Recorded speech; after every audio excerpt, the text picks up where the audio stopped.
Boa noite, professora. Tudo bem? Tudo bem, Evandro? Tudo bem. Tudo em ordem, sim. E por aí, Tudo como estão as jóia. coisas? Não estou muito frio? Muito frio aqui. Ah, aqui em São Paulo também tá friozinho, viu? É, De dia, durante o dia tá bom, mas assim, na hora que chega o fim da tarde, a é, temperatura vai lá para baixo. aqui ficou bastante frio hoje, bem frio mesmo. Bom, pessoal, então para quem está assistindo aí pela primeira vez, hoje é o 11º episódio do Papo Elétricos e hoje a nossa convidada especial é a professora Luciane Canha, da Universidade Federal de Santa Maria, né, docente do curso de Engenharia Elétrica. E a gente vai conversar justamente sobre qual é a importância, né, e qual o papel das universidades para o desenvolvimento da mobilidade elétrica no Brasil. Então, passo a palavra para a professora para que ela possa se apresentar e depois a gente começa aí o nosso bate-papo. Tá certo. Bom, então, primeiro, te agradecer pelo convite. Fiquei bem contente de receber o convite, porque a gente busca, né, essa interação universidade-empresa. E muitas vezes a universidade ela é vista como a parte acadêmica, a parte um pouco dissociada, né, da aplicação prática. E eu achei muito bacana o teu convite. Eu tenho acompanhado as lives, na maioria das vezes aí eu tenho acompanhado. Os assuntos estão muito interessantes, né? Ouvir a experiência das pessoas, o que elas têm a dizer aí, os proprietários dos veículos, porque eu não sou uma proprietária de veículo elétrico, né? A foto que tem lá na chamada da tua live hoje é só uma foto meramente de uma espectadora, assim, que gosta muito de veículos elétricos e que teve a oportunidade de entrar num Tesla, né? Mas é importante que a gente mostre, eu chamei muitos alunos, enfim, para poder assistir, mostre principalmente o ponto de vista do empreendedor, que é o teu caso, né? O ponto de vista do mercado, dos usuários do veículo, e principalmente desmistificar essa questão de que a gente tem poucos veículos no Brasil e a tendência é que esse crescimento ele seja muito lento, né? Hoje a gente já vê uma quantidade relativamente grande de veículos no Brasil, a aceitação está muito boa, né? Já visto aí o Bold, que entrou esse ano e teve vendas recordes assim muito rápidas, né? Então, o que eu posso te dizer em relação à importância da universidade em relação a esse tema da mobilidade elétrica, né?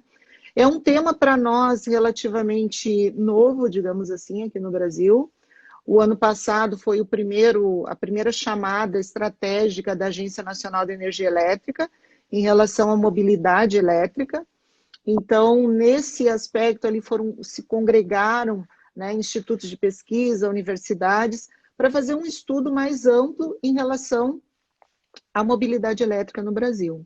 Já havia algumas iniciativas anteriores de projetos de pesquisa e desenvolvimento das distribuidoras, mas a partir desse projeto estratégico da ANEEL é que a gente considera um marco, porque é a partir desse momento em que se disseminou mais essa questão do veículo, de conversar a respeito dos impactos, das possibilidades, dos desafios, né? Eu não gosto de dizer problemas, porque a gente está aqui para tentar não solucionar problemas apenas, mas a gente está buscando achar alternativas, né, para o uso desse veículo, né? Então, ele pode causar alguns problemas que as pessoas dizem.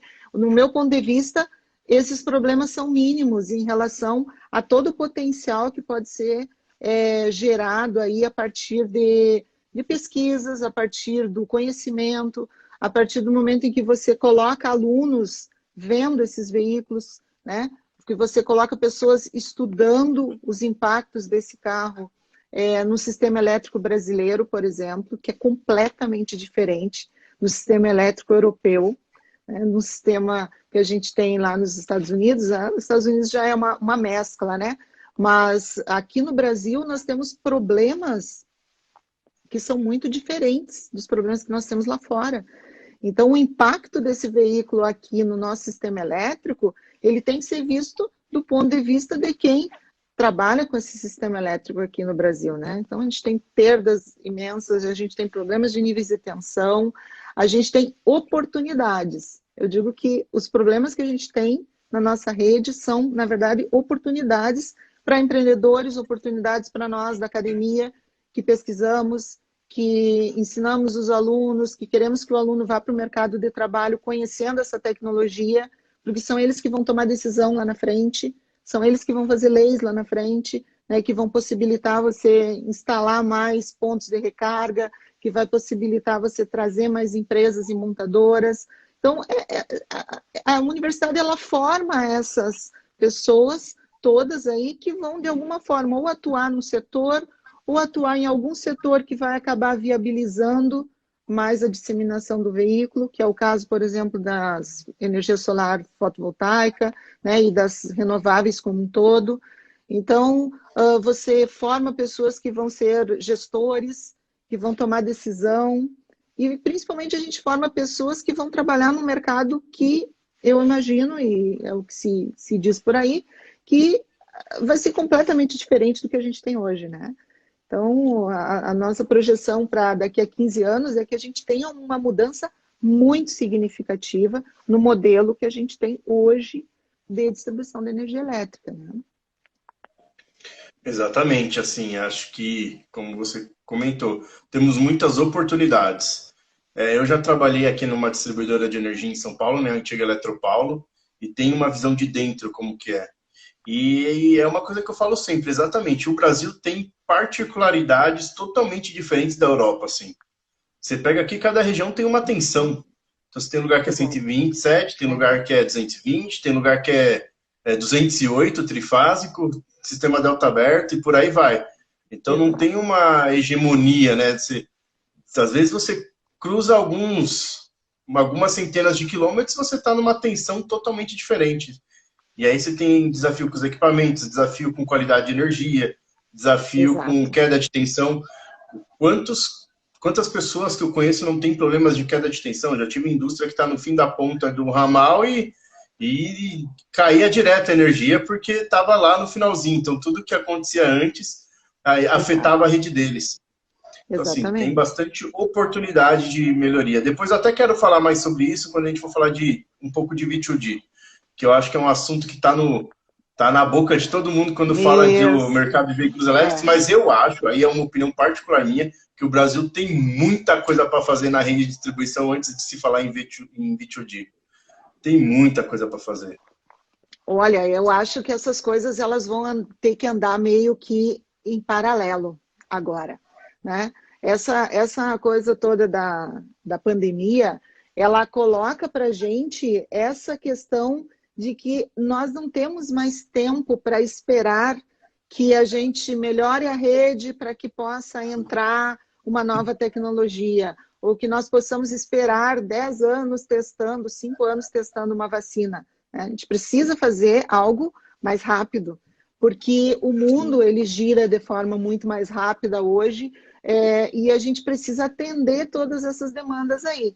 Então, eu vejo que o importante, justamente, da oportunidade que se dá para que a academia possa falar mais e possa ter uma maior atuação junto com as empresas, é justamente nesse aspecto de você levar em paralelo situações que têm que ser vistas em conjunto.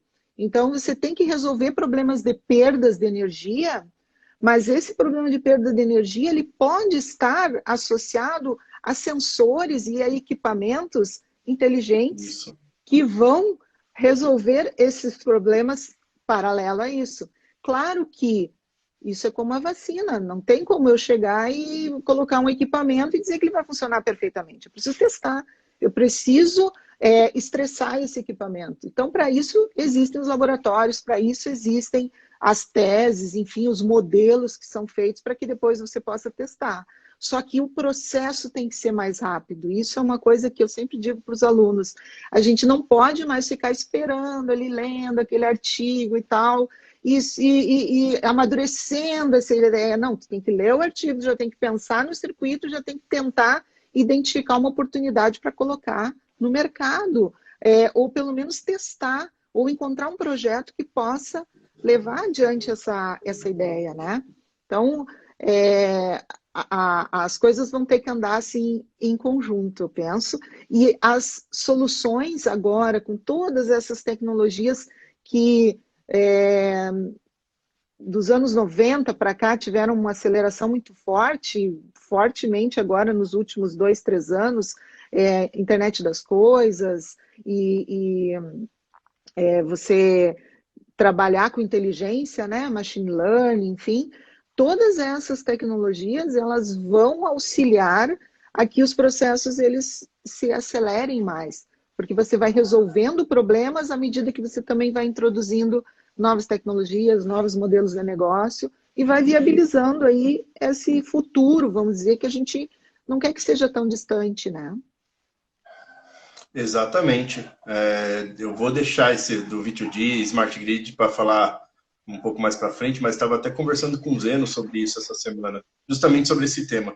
Pessoal, vamos fazer o seguinte, né? Como toda live nossa, quero saber aí quem que está assistindo pela primeira vez e quem que já está acompanhando a gente há mais tempo. Então, para quem está assistindo pela primeira vez, seja bem-vindo e manda um joinha aí para a gente ver. E para quem já está assistindo há mais tempo, manda um coração aí. Eu tenho visto nas últimas lives que o número de corações está ficando bem maior que o número de joinhas, hein? Isso é muito bom, significa que aí vocês têm acompanhado, têm gostado, estou recebendo bastante feedback positivo de vocês, tá bom?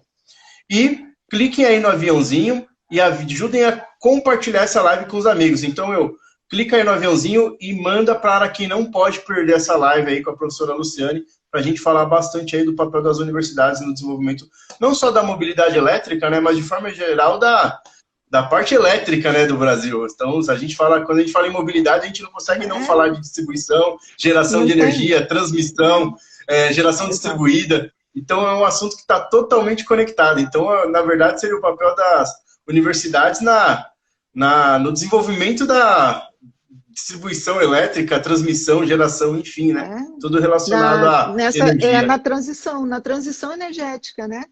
Na verdade, exatamente. É isso. A gente está nesse processo de transição energética muito forte, com inovações surgindo e com uma tecnologia altamente disruptiva, que é o veículo elétrico, né?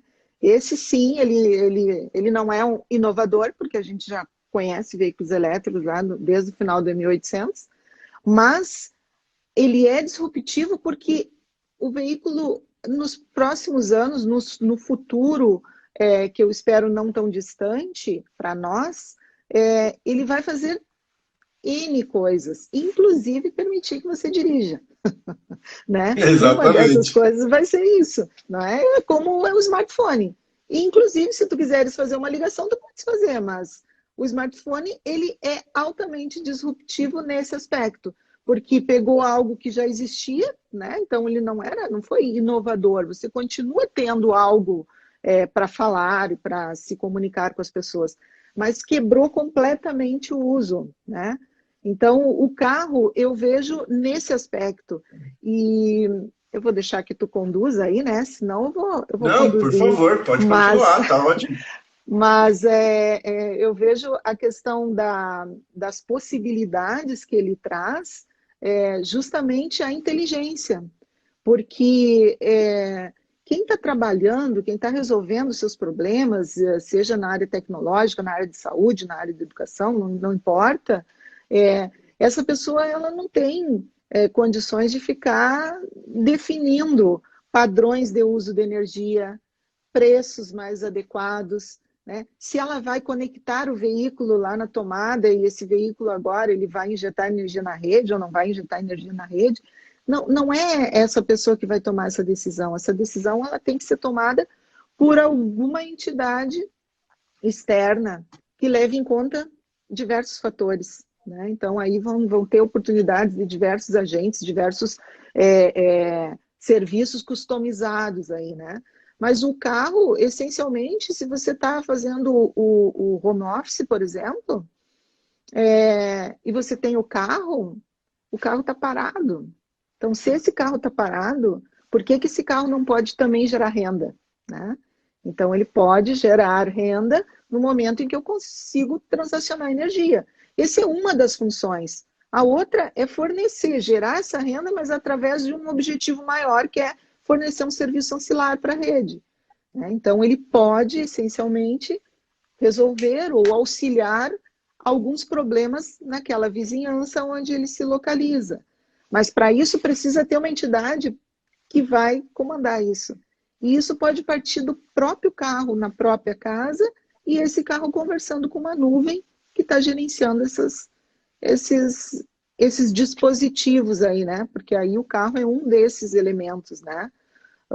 Em termos de impacto global, de aumento no consumo, a gente sabe que o aumento não é significativo em termos de você substituir uma frota, né, que vai ser gradual, e a gente sabe que em torno lá de 2035, 2036, mais ou menos, começa a haver aquela mudança onde você já vai ter um predomínio de veículos elétricos em relação aos veículos a combustão, não é? E esse é um processo que pode eventualmente até ser acelerado com essa questão toda hoje da Covid, com todas as oportunidades que vão ter que surgir, porque os modelos estão mudando, negócios estão sendo fechados e vai acabar que as pessoas vão ter que migrar para alguma outra coisa, né? Então, esse impacto em termos de consumo de energia, ele não é significativo, mas ele pode sim impactar em termos de demanda, e ele pode sim contribuir em termos de demanda. Então, você tem que ter todo um sistema aí por trás, que é um sistema que também usa energia elétrica, né? Então, eu vou ter servidores aí, eu vou ter uma nuvem que precisa ser alimentada com energia elétrica. Então, o carro, ele força também essa questão toda de você ter uma diversidade aí de fornecimento de energia elétrica, de fontes de geração. E, obviamente, que caminhando por um caminho aí de fontes renováveis de energia elétrica, né? Porque não que vão sumir as fontes não renováveis, mas elas vão ter um uso mais restrito, um uso mais nobre, vamos dizer assim, né?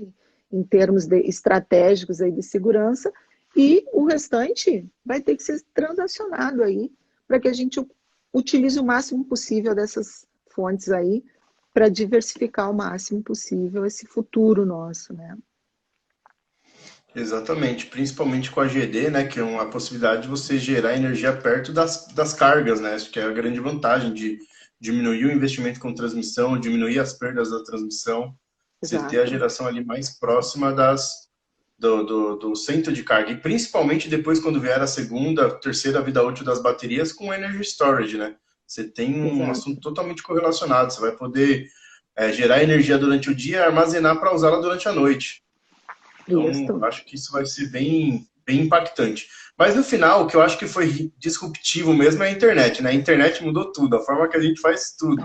Então, assim, Exato. os carros elétricos já existiam, celulares já existiam. O que mudou totalmente a nossa forma de enxergar o mundo, se relacionar, trabalhar, se deslocar, é a internet. A internet tem possibilitado muitas coisas e muitos avanços positivos, né? E eu acho que a gente ainda usa muito pouco dos recursos que ela oferece. Uhum. A gente tem a parte tem uma grande parte para fazer digitalização, por exemplo, prontuários médicos. Eu sei que hoje tem algumas coisas, mas ainda é muito pouco. Isso. Ah, A própria, na parte de energia elétrica, a própria Smart Grid, eu estava comentando com o Zeno essa semana que, assim, eu ouço falar de Smart Grid há anos, mas muita pouca coisa saiu do papel até agora no Brasil. A gente tem um déficit muito grande de realmente ver as coisas acontecendo para a Smart Grid. Ele até comentou um caso que eu não conhecia na cidade, que eu não lembro agora, Zeno, se eu sei que você está aí, manda aí, escreve aí. Mas, assim, são projetos pequenos ainda. E a gente tem muito a ganhar com isso, porque a gente sim.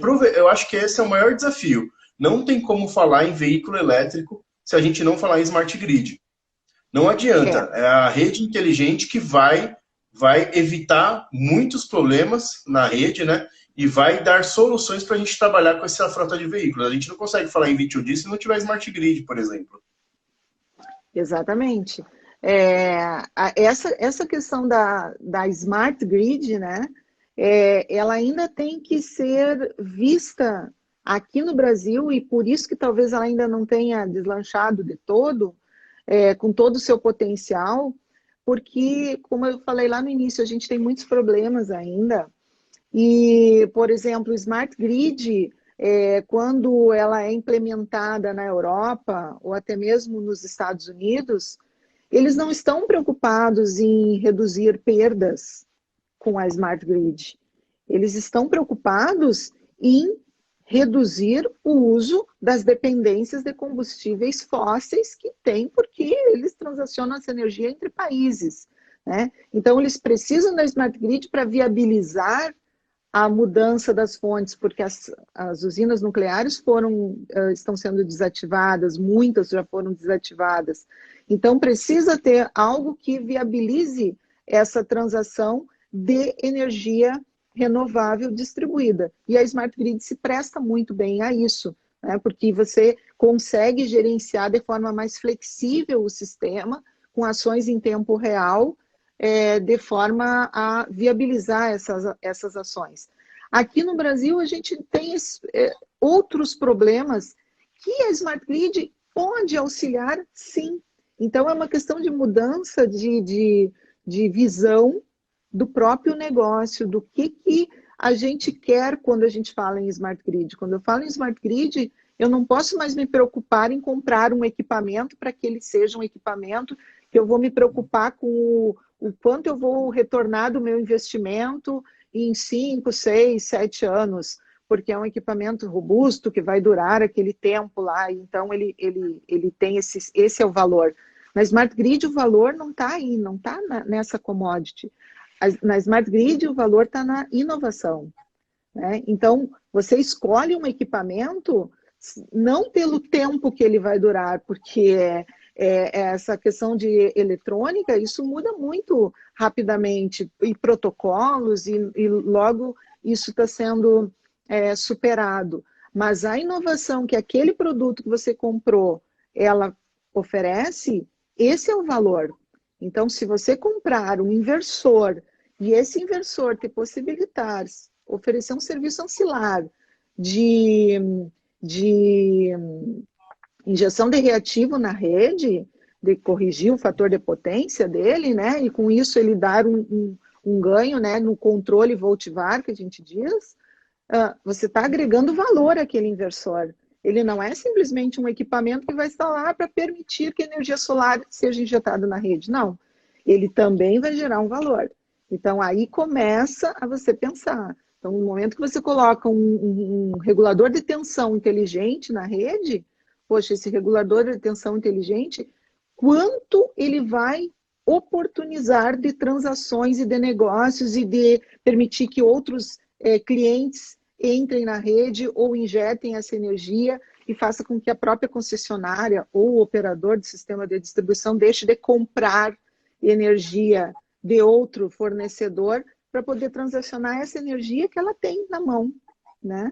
Então, quando eu falo concessionária, a gente fala hoje concessionária porque a distribuidora é o modelo que a gente tem hoje aqui no Brasil, né?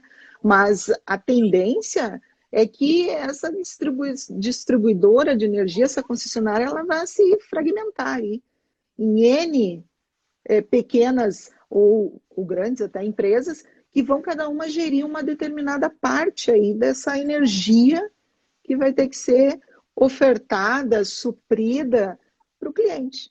Inclusive aquele cliente que eventualmente queira ficar fora, né? Que a gente ouve falar muito. No futuro, talvez os clientes, né? A concessionária vai perder totalmente o cliente porque ele vai ficar produzindo a sua própria energia. Quem que vai ficar produzindo a sua própria energia, controlando e dando manutenção e sabendo se está ok e não está ok, né? E dimensionando e controlando aquilo ali? Não. Então, ele vai querer fazer parte de um modelo de negócio, porque para que eu vou comprar e investir se eu não posso transacionar essa energia com ninguém? Então, alguma conexão ela vai ter que existir para viabilizar modelos de negócio. E o veículo, que é o nosso papo de hoje, né? O veículo ele está dentro dessa cadeia aí, né? Oferecendo essa possibilidade de você injetar essa energia na rede, de frotas que ficam algum tempo parada, injetarem essa energia na rede, transacionarem essa energia, né? Empresas que o funcionário chega de manhã e sai de tarde, ele não sabe se aquela energia entrou, saiu do carro dele, mas ela está sendo, de alguma forma, transacionada por um elemento, por um agente controlador, que pode estar na nuvem e simplesmente num dispositivo que você tenha na entrada, que pode ser o próprio inversor, que pode ser o smart meter, que pode ser qualquer outro dispositivo que você queira, né? Ele vai fazer essa transação da energia. Então, eu vejo muitas oportunidades e não problemas, né? Problemas Sim. Talvez surjam para quem não veja as oportunidades, né? Concordo, exatamente. É igual, é um mercado que vai abrir muitas oportunidades.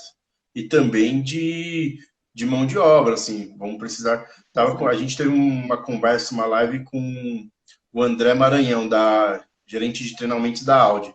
E um dos temas, um dos assuntos que a gente abordou foi justamente isso, porque se você pensar em manutenção em concessionária, o perfil de quem vai fazer a manutenção nos veículos é totalmente diferente do perfil que tem hoje. Claro, E tem aí exato. toda uma galera que vai precisar ser treinada nas ETECs, FATECs, nos SENAIs, nas escolas técnicas. Nos IFES, nas escolas técnicas. Exatamente. Então, esse papel que a universidade, quando ela se abre, ela também pode assumir o seu papel dentro desse, vamos dizer assim, desse universo, né?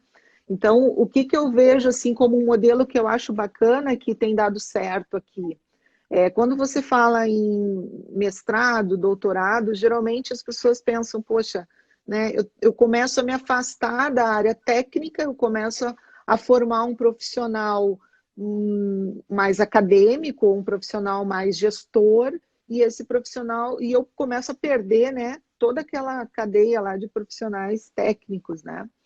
Mas o que a gente tem visto?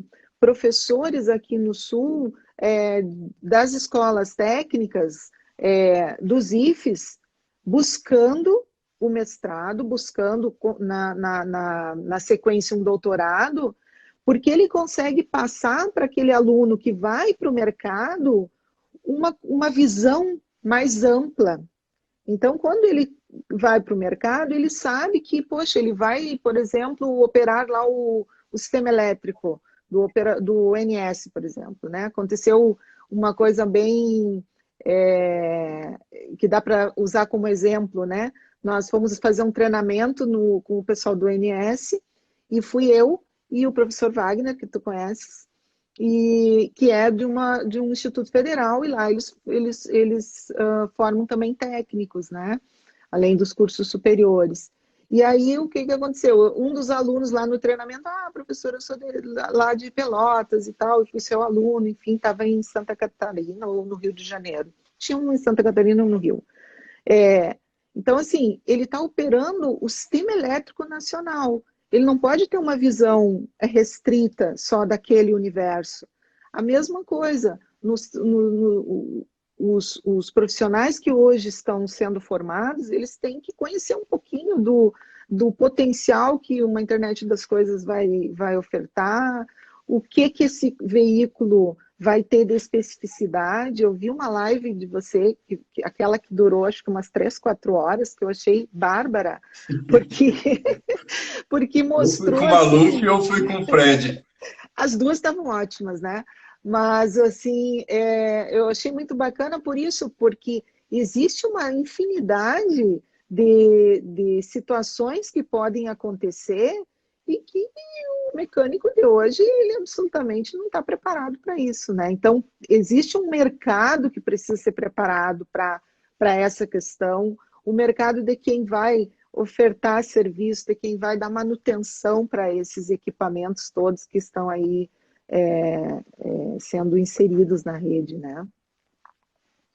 Exatamente, também a parte de projeto. Então, por exemplo, eu trabalho bastante junto às engenharias aqui em São Paulo. Quando você fala de introduzir posto de recarga, muda completamente, porque você pega alguns empreendimentos que são alimentados com transformador que vai no poste, então no máximo até 275 quilowatts. Se você falar de 10 carregadores a 7,4, você já está falando de 74 quilowatts, Exato. um quarto da potência. E aí você precisa de toda uma gestão, controle de demanda, aí você tem estático, tem dinâmico. Então, assim, vão precisar de profissionais em todas as áreas. Instalação, a gente vai abrir um curso agora para formar instaladores e projetistas para postos de recarga. Justamente porque tem chegado muita demanda. Claro. Então, assim, na parte também de produto, então tem algumas empresas já focadas em vendas de produtos e soluções. Com o crescimento do mercado, essas empresas tendem a crescer, tendendo a crescer, abrem oportunidades. Claro. Então, assim, ainda não saiu nenhuma pesquisa, né, de quanto que a mobilidade elétrica tende a gerar aí de empregos no Brasil, né? Mas eu vi uma matéria, acho que referente aos Estados Unidos, que, se eu não me engano, era na ordem de 100 mil. Muito, né? Então, assim, são muitos profissionais, né? Sim, exatamente. E de todos os lados, assim. Então, isso é muito legal, muito legal. E que tem que ter um conhecimento, tá... né? Porque não basta Exatamente. você pegar um eletricista lá que não vai fazer um aterramento correto, né? Que as coisas já não vão funcionar da forma adequada, porque o equipamento não vai funcionar, ou vai provocar um sinistro e deu, né? Tá feito o estrago, como a gente diz. Então, é toda uma cadeia que tem que estar preparada para isso, para essa flexibilidade aí que o sistema vai trazer. O próprio dono do posto, né? Quer dizer, ele vai estar com um equipamento ali que vai trazer N oportunidades ali para ele, né? Mas um mínimo de identificar algumas coisas, ou pelo menos ter o aplicativo ali para que ele possa receber informações e saber o status e religar, no mínimo tirar da parede lá o carregador e botar ele a funcionar de novo, né? Ele tem que fazer isso sem medo. Então, tudo isso vai de uma mudança, né? Vai provocar uma mudança forte. Exatamente, a parte de desenvolvedores de sistemas, porque, por exemplo, nada deixa um motorista de carro elétrico mais frustrado e mais em aperto do que ele contar com aquele carregador e aquele carregador está desativado por seja qual motivo for. Isso, então, assim, já vi casos de amigos saírem de guincho, porque chegou num carregador e não estava funcionando. Chegou no outro carregador, também não estava funcionando. E aí a única solução foi botar o carro em cima do guincho e ir embora. Exato. Então, e aí é importante ter essa sensibilidade de fazer a pesquisa dentro de um certo nível que a gente está colocando, mas identificar que existem necessidades básicas aí para o condutor do veículo, né? E esses dias, conversando com alguns donos de veículos, eu senti essa necessidade. Poxa, eu quero andar com menos estresse, eu quero saber o que vai ter disponível para mim. Ele não está preocupado em gerir essa energia, até porque a gente não tem um modelo hoje de negócio no Brasil com tarifas variáveis e diferenciadas, enfim, que promovam isso, né? Isso cabe realmente à pesquisa identificar algumas oportunidades. Mas a gente precisa fornecer para esse condutor essas informações seguras do que ele vai ter e quais as opções que ele tem, né? Exatamente, eu acho que esse é o passo mais importante agora. O resto vem tudo depois, é o que a gente precisa ter e é o que eu defendo muito hoje. Não faz sentido instalar um carregador público se ele não for smart. É a mesma coisa que você comprar um celular sem internet, entendeu? Então, assim, eu bato muito forte nessa tecla. Tem que ser carregadores conectados, porque o usuário precisa saber se aquele... O mínimo de informação, se aquele carregador está funcionando ou não. E se ele está disponível. Aí depois vem poder reservar, fazer pagamento, etc, etc, etc. Exato. Mas se a gente conseguir que os carregadores estejam conectados e se tem status disponível ou não, já é 50% do que o usuário precisa. Exato, já é um ganho imenso.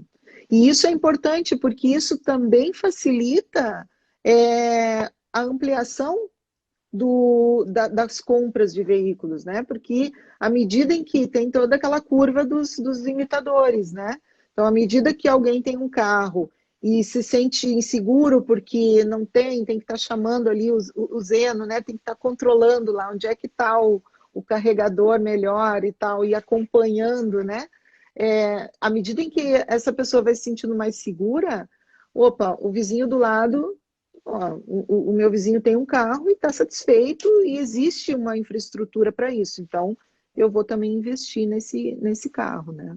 Então, essas coisas todas, elas começam... É uma engrenagem que, no momento que ela começa a girar, ela não tem mais uma volta para trás, né? A gente agora só caminha nessa direção de substituição gradual, de identificar essas oportunidades, de identificar esses ditos problemas, mas que, na verdade, são oportunidades de negócio para o setor, né? Para a rede como um todo, e isso só vai ampliar.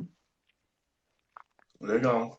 Agora, professor, entrando um pouco mais específico, o que você tem de conhecimento hoje que as universidades têm desenvolvido de trabalhos em prol da mobilidade elétrica e depois, isso de forma geral, universidades que você conheça, e depois entrasse um pouco mais específico no que a Universidade Federal de Santa Maria tem trabalhado aí, principalmente com os projetos da chamada 22 da ANEEL, né?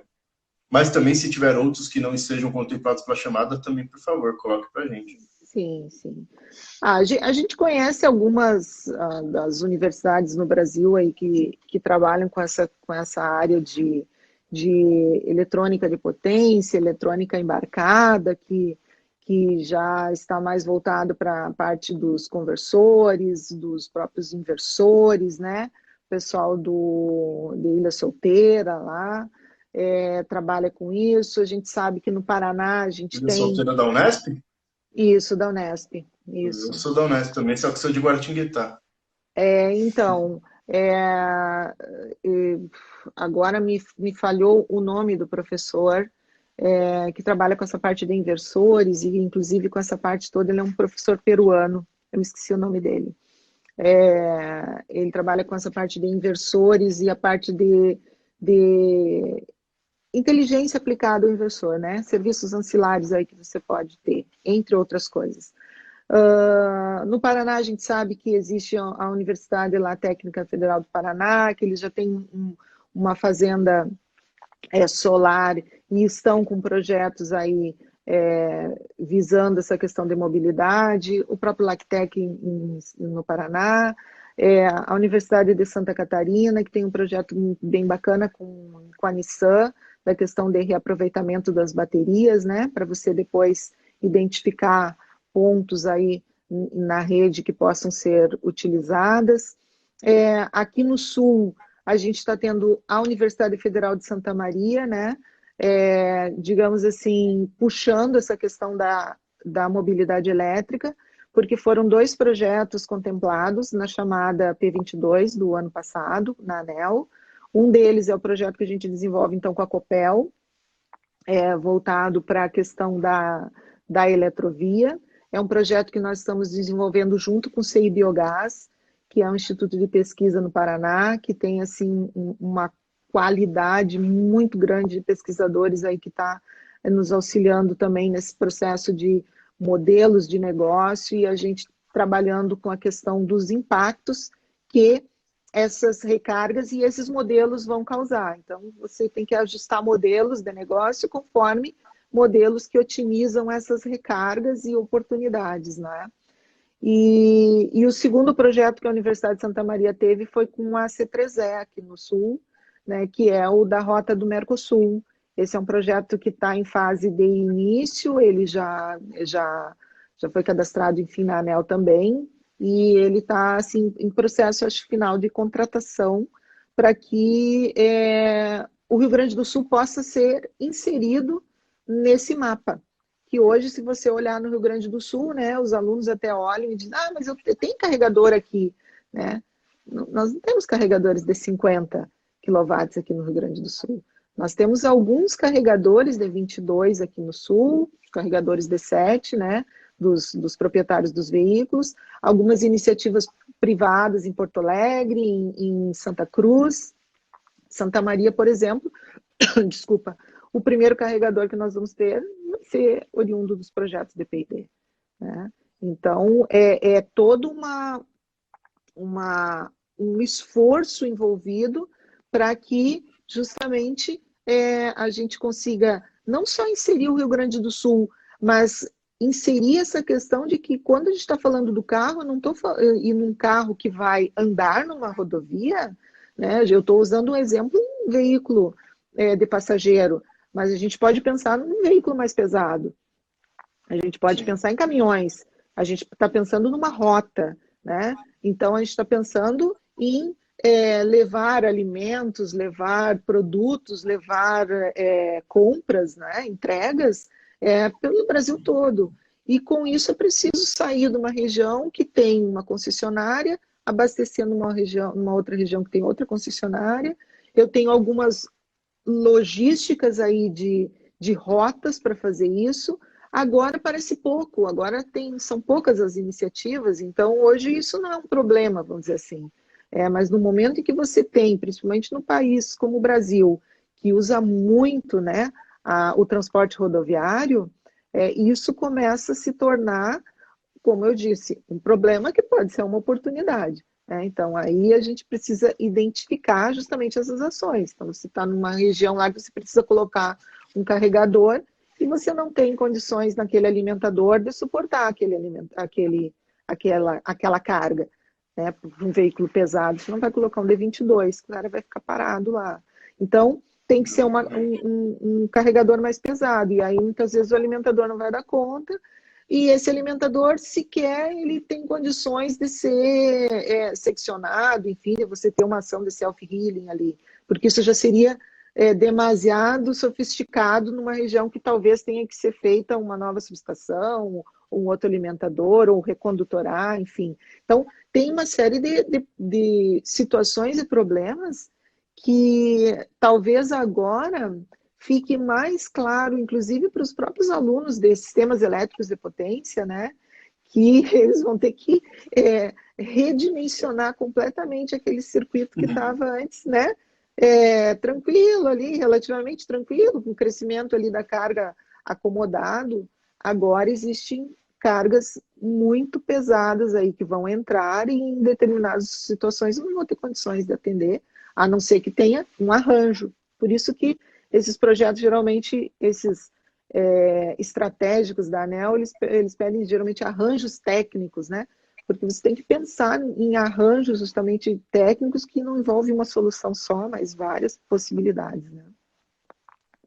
Exatamente, até mesmo, por exemplo, a gente pega, eu lembro quando eu estava na ABB, e na ABB tem um sistema de recarga para ônibus, que é por pantógrafo, e ele pode chegar até 600 quilowatts, 600 kVA.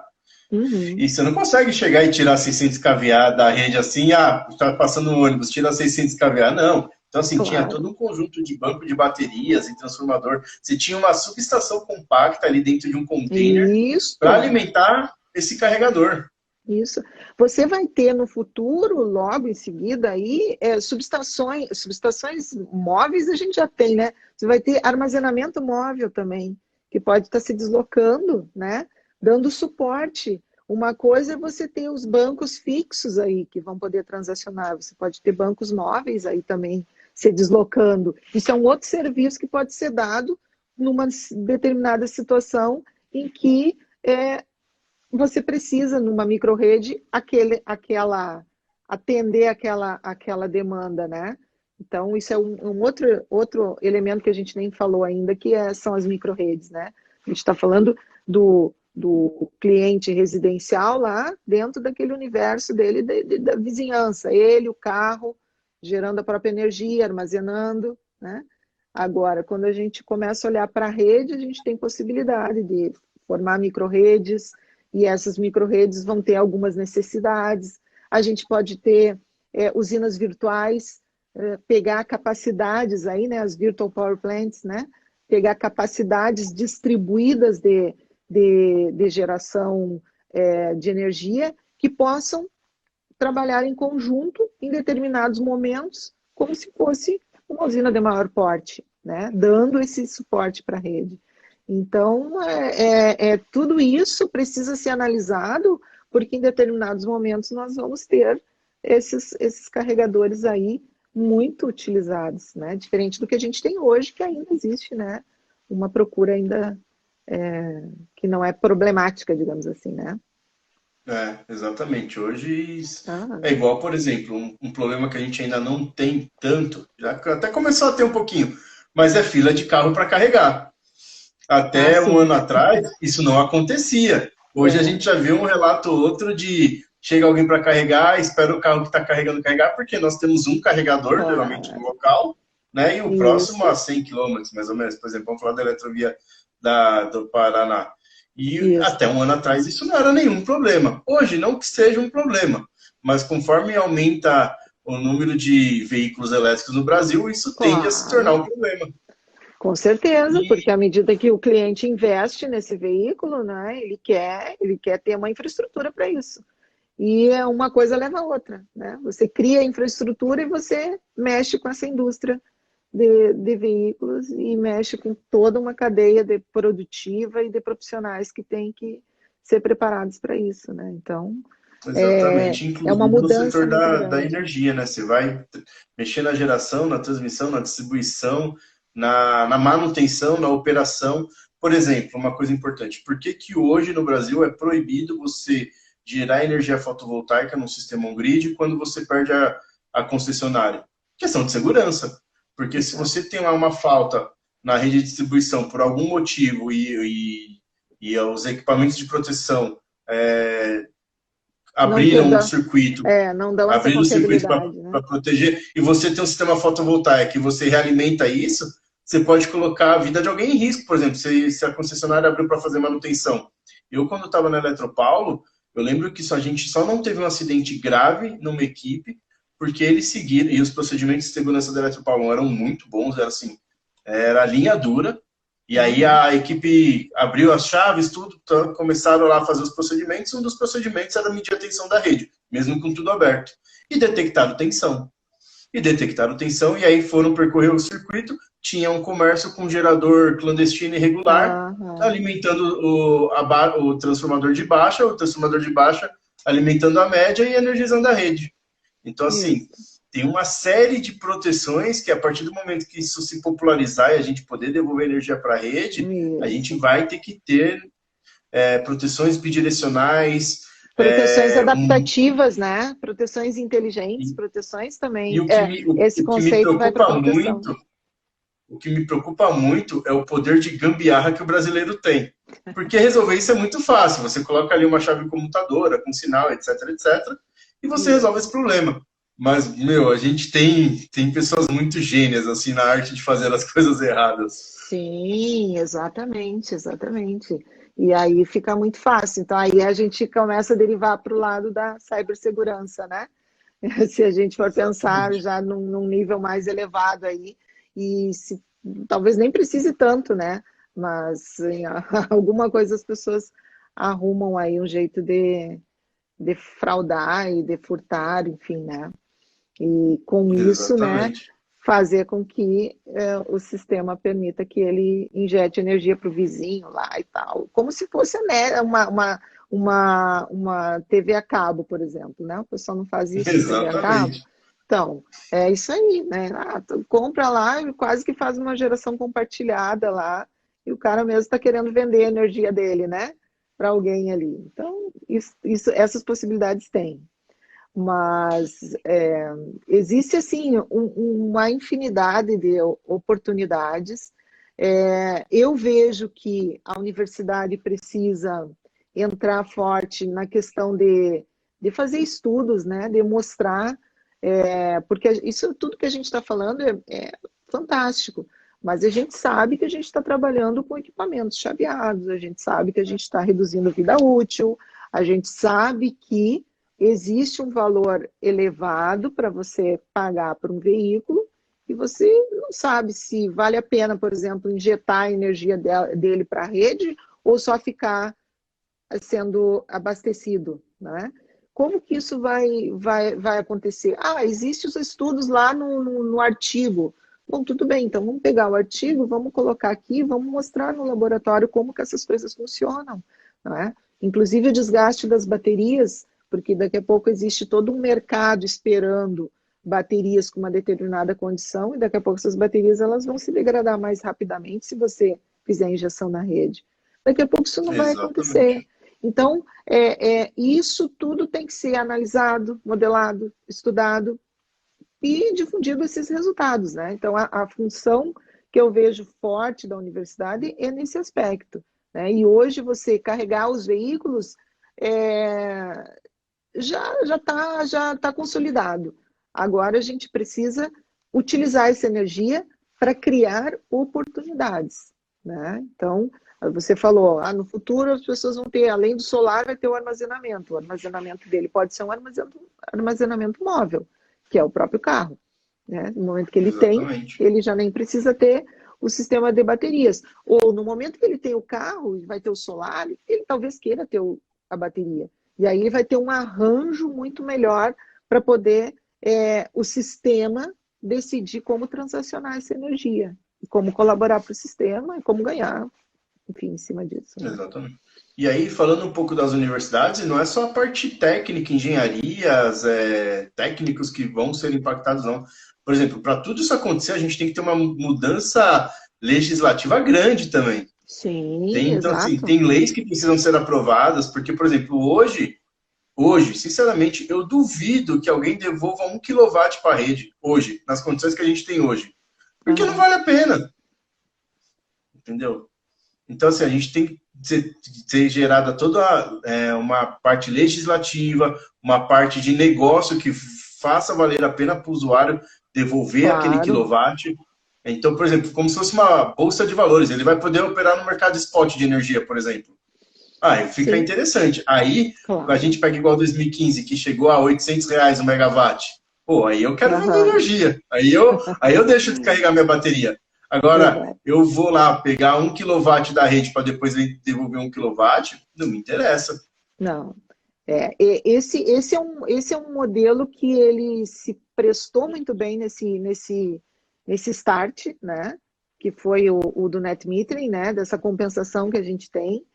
Mas, independentemente do modelo estar funcionando relativamente bem no aspecto de difundir a energia solar fotovoltaica, de ampliar essa participação, de fazer com que o cliente se empodere e que ele tenha a consciência de que ele pode sim fazer parte do mercado. Isso aconteceu a partir da 482, né? Depois virou a 687.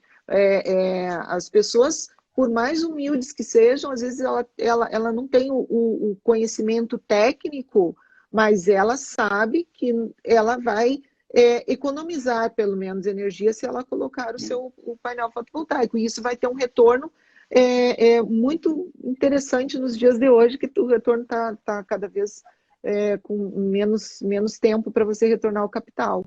Então, esse papel foi super importante. O papel da geração compartilhada, que ainda não está muito bem aproveitada, mas que essa é uma tendência maior a acontecer.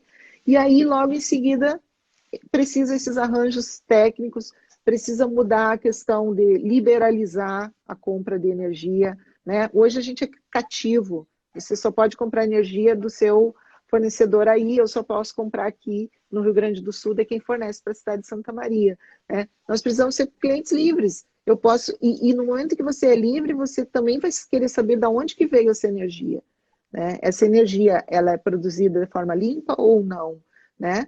Então, pode até parecer assim um papo muito distante numa situação em que a gente vê pessoas passando necessidade, em que a gente vê o país enfrentando problemas econômicos, digamos assim, por essa questão de pandemia e outras tantas. Mas é isso que vai acabar gerando toda a nossa mudança. E as pessoas vão acabar se encaixando dentro dessas mudanças todas aí. Energia, ninguém vive sem energia, você precisa de energia sempre, né? Mesmo que diga, eu vou produzir com os meus painéis fotovoltaicos. Ok, para você gerenciar aquela energia, você precisa vai acabar comprando um serviço de nuvem, né? Vai ter que ter uma internet ali. E essa nuvem precisa de energia para ser suprida. Então, é uma coisa que não tem como a gente fugir, né, desse universo aí. Exatamente. Já viu aquele vídeo famoso que mostram como seria a nossa vida se não existisse os equipamentos elétricos, fossem todos a combustão? Aí vem escova de dente, barbeador, tudo soltando fumacinha. É um barato. Sim, é uma coisa absurda, né? E de fato, a gente aqui não tem essa consciência ainda, mas fora do Brasil, bom, tu morou lá fora e sabe, né? As pessoas identificam, poxa, minha conta está um pouco mais cara, por quê? Ah, é porque a fonte é uma fonte mais limpa, né? E aí a gente não precisa falar só de sol, né? A gente fala de biomassa, a gente fala de lixo, a gente fala de N fontes, a gente fala de hidrogênio, né?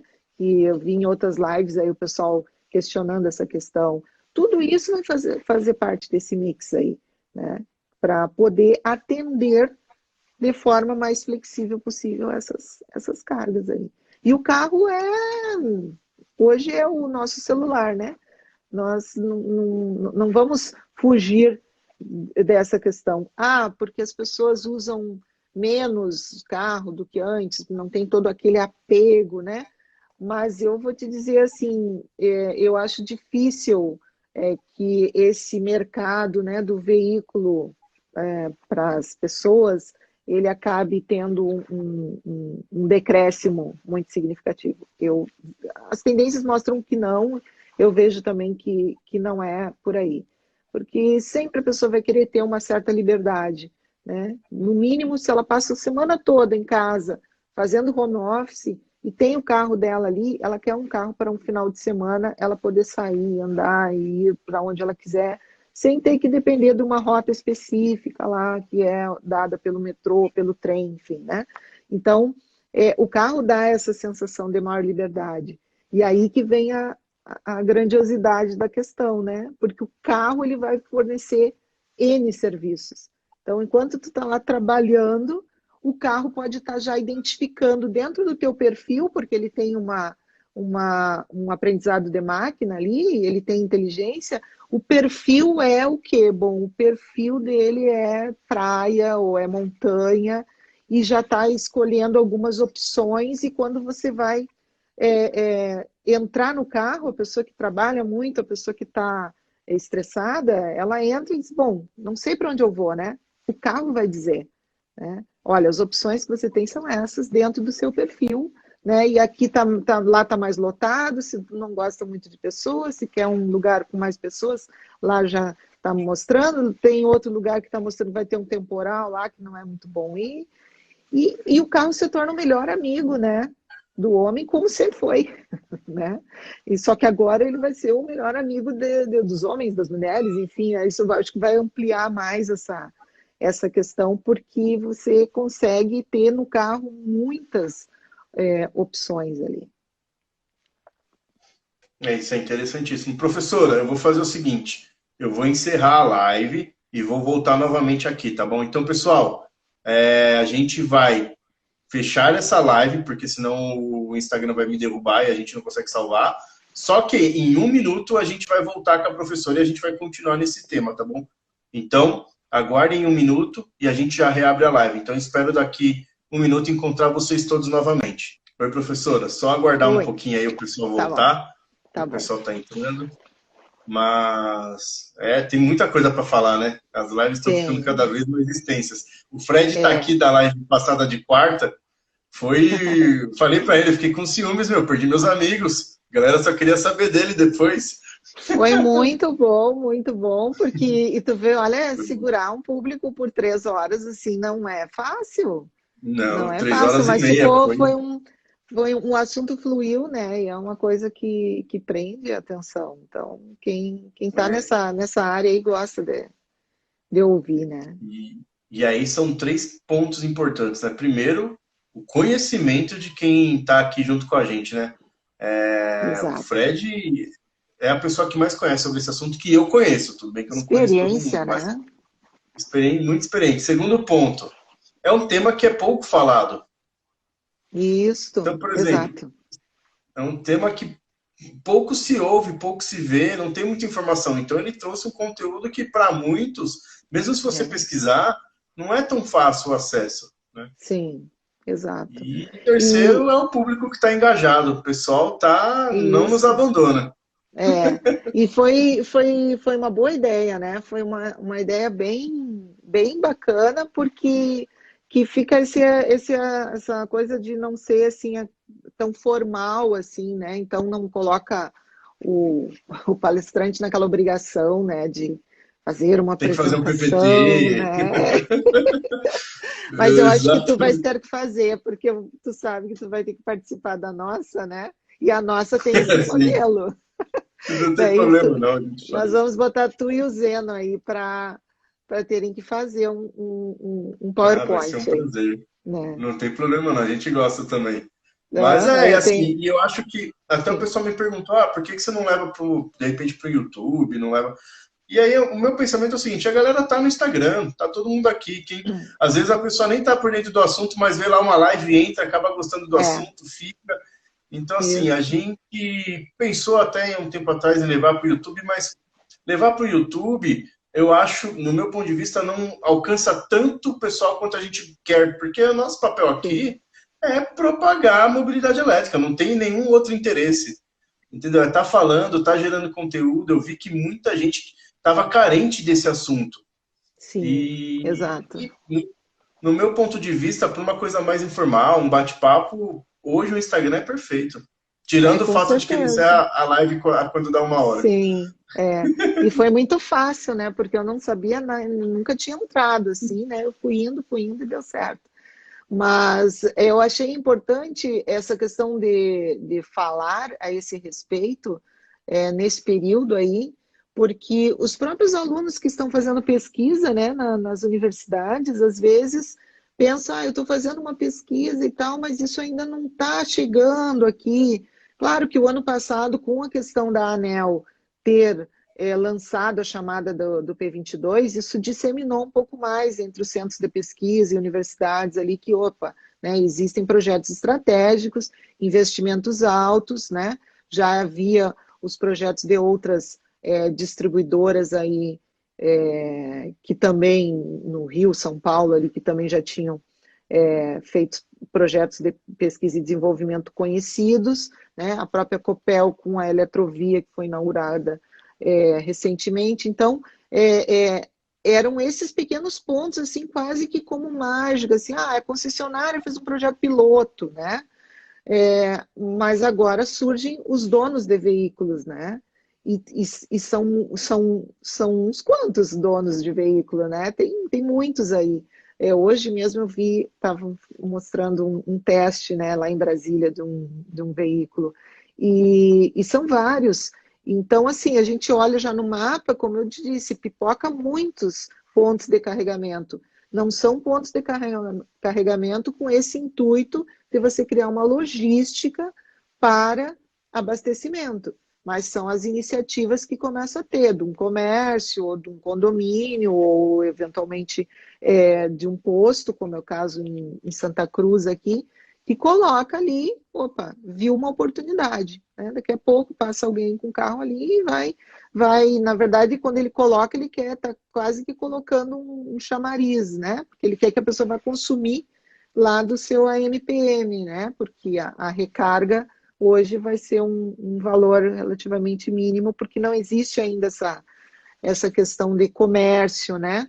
Tão acentuado aí, e, enfim, ele não pode vender essa energia, ele vai colocar como um serviço, né? E aí esse valor não está 100% mensurado com toda aquela, porque não tem uma concorrência, enfim. Então, ver que existem pessoas, ver que existem empresas, ver que existe uma pessoa que saiu de uma empresa consolidada para montar uma empresa que faz instalações de veículos, de recargas, né, para veículos elétricos, isso motiva, né? Quer dizer, Nossa, você não sabe o quanto existe eu um fui chamado de mercado. maluco. Existe um mercado para isso, não é?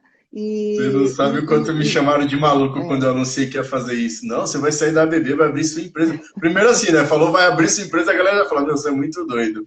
sim, o que Segundo, você que fala, houve, aqui né? você vai investir em instalação e venda de carregador para veículo elétrico, e esse mercado vai demorar uns 15 anos. Não, saiu de uma empresa consolidada, né? Entrou como empresário no país, né? Que já tem toda uma questão difícil aqui no país. Não é fácil, viu? E mais ainda nesse tema, né? Que é um tema que absolutamente não tem. Então, quer dizer, quase um Elon Musk, assim, do brasileiro, né? Que queria colocar um foguete no, É. no espaço e colocou, né? Então, assim, as E, coisas são possíveis, né? e é uma coisa que pouca gente sabia, pouca mesmo, e eu até abri aqui, acho que quando eu falei na live com o Adalberto Maluf. Tudo isso só aconteceu porque na ABB eu entendi que depois de um tempo eu não ia ter mais a oportunidade de trabalhar com mobilidade elétrica. Eu ia ser provavelmente até promovido, mas para trabalhar com uma outra linha de produtos. E eu queria continuar na mobilidade elétrica. Então, assim, eu não abri elétricos porque eu achei que ia ficar rico em um ano, porque, nossa, não, isso aqui eu vou dominar. Não. Eu abri porque era a oportunidade de eu continuar trabalhando com o que eu gostava e com o que eu gosto, e que particularmente eu conheço muito. Então, e assim nasceu a Elétricos, e eu sou muito grato porque desde que a gente começou, as oportunidades são muito legais, estamos participando de projetos muito interessantes, e o principal que eu acho que é a importância da nossa empresa é como os clientes ficam satisfeitos e felizes com as nossas soluções, com as nossas instalações, com a forma que a gente trata o cliente. Porque eu todo dia recebo um feedback positivo. Por exemplo, na sexta-feira eu até postei, tinha um cliente que estava com uma XC60 da Volvo e ele estava com um problema muito grande no carregador, a ponto dele ele chegou a colocar 24 estacas de aterramento na casa dele e o carregador não funcionava. Porque o carregador pede um aterramento menor que um homem. Não faz sentido. Não Não, faz sentido. É extremamente exagerado. E ele claro. estava pensando em devolver o carro. Assim, ele estava Meu realmente Deus. no ápice da insatisfação. E um dia a gente Sim. resolveu o problema dele, ele está super feliz. Ele fez um depoimento aqui no nosso Instagram que foi super legal, assim, sabe? Ah, E é isso claro. que eu acho que é importante. É não só estar no mercado inovador, mas também inovar, entender a real dor do cliente e conseguir resolver ele. É isso, né? Exatamente. Porque Entender isso esse ajuda processo também. todo. A gente tem menos um detrator do carro elétrico, porque ele podia ser um detrator. E agora, Claro. até brinquei com ele, falei, se prepara que logo mais você vai largar o seu híbrido plug-in e vai comprar um puramente elétrico. Ah, com certeza, com certeza. Esse é um caminho sem volta, né? Essa é a tendência. Exatamente. Essa é a Exatamente. tendência. E aí, voltando um pouco, professora, eu queria te fazer uma pergunta agora pessoal. Sim. Esse é o meu desafio do momento. Por exemplo, como você enxerga que profissionais que estão no mercado, porque por muito tempo a gente vê um mestrado, vê um doutorado, né, como uma coisa excludente, ou você faz um ou você faz outro, porque de fato é até difícil conciliar, né? Por exemplo, eu cheguei Sim. no estágio da minha vida que eu sinto que eu preciso fazer ou uma especialização ou principalmente um mestrado. Como dá para conciliar uma vida profissional, principalmente hoje eu que não sou mais funcionário, e tenho a minha própria empresa e todos os problemas e dificuldades e prazeres que dá Sim, ter uma sim, empresa, claro. conciliar com uma vida acadêmica. Olha, a gente tem muitos alunos aqui que não têm dedicação, né? Então, não existe uma quantidade muito grande de bolsas, né? Então, aquele aluno que vem para ter a dedicação, ele tem o direito à bolsa, mas nós não Sim, temos muitas bolsas. Então, e existe, sim, muitos alunos de concessionárias fazendo mestrado, doutorado, alunos de outras universidades que dão aula também, pessoal que trabalha com o setor de energia solar fotovoltaica, que já passou pela graduação, abriu a sua empresa e volta para poder ter essa ampliação da visão, né, que a pós-graduação dá. Então, assim, para você conciliar, não tem a receita, cada um vai ter a sua condição. Mas eu te digo assim, ó, meus alunos geralmente trabalham, dão aula de noite, trabalham de dia, dão aula de noite e têm filhos, né? todos, então... quase todos, tiveram filhos assim ao longo do processo, né? Ou do mestrado ou do doutorado, que não teve no mestrado e no doutorado. Então, e acaba dando certo, mas tem que haver uma afinidade do assunto, do tema. Não adianta pegar e dar para você um tema que não tenha nada a ver com esse universo que você está trabalhando, né? Então, tem que conversar, tem que conhecer, dar o tema de acordo com o perfil, há uma afinidade entre o orientado e quem está orientando, né? Tem que haver isso, porque tem que haver uma condição não só de respeito, mas de contar um com o outro. Então, assim, às vezes a gente tem projetos aí que eu digo, olha, eu preciso para amanhã tal coisa. E não importa se vai dormir, se não vai, se vai amanhecer, isso vai ter que acontecer. Da mesma forma que o aluno me diz, olha, professor, eu não consegui hoje fazer isso, mas eu estou fazendo, eu quero fazer e eu vou te entregar. Então, tem que haver essa troca, né? Mas é possível, sim, é possível. O principal é definir a área que feche com o teu interesse dele, porque aí as coisas elas acabam realimentando. E se o professor for um pouquinho esperto, né, ele enxerga num profissional alguém que vai realimentá-lo, né, com questionamentos, com experiência prática, né, e vai fazer com que a gente acabe trilhando aí um caminho mais produtivo, né, que são das coisas aplicadas, né. Isso é muito bom, assim, não sei se vocês perceberam, mas você falou em filhos, o meu se mostrou presente aqui. Tava chorando. Não, isso eu sou craque, né? Lives com alunos, sempre tem isso aí. O Wagner falou aqui, ó, para esse perfil de aluno, a professora Luciane é craque em orientar. Tu disse, todos eles estão nessa aí. E outra também, mudaram, né? Saíram de distribuidoras, fizeram mestrado, doutorado, depois viraram professores ou saíram, né, para mudar de carreira, né? E o meu interesse é justamente isso. Eu penso em lá na frente dar aula. Eu gosto de dar aula. Eu gosto de preparar treinamento. Gosto de compartilhar Isso. conhecimento. Então, assim, já pensando uma coisa, mas aí mais a longo prazo. Eu até estava conversando sou formado aqui na Unesp em Guaratinguetá, e estava conversando com os meus professores de lá, e justamente isso, como a gente consegue levar para as universidades, eu falo empresa, né? Inovação e pôr mais em contato, porque por muito tempo, e se eu estiver falando besteira, pode me corrigir, mas por muito tempo as coisas foram muito separadas. Universidade e empresa e vida profissional foram coisas muito segregadas e nunca se aproveitou o potencial máximo dos dois lados. Exato. Então, hoje eu sinto que está tendo uma sinergia muito maior entre as empresas e as universidades, faculdades. Isso é bom para os alunos, é bom para os professores, é bom para o mercado de trabalho, é bom para as indústrias, para as empresas, etc.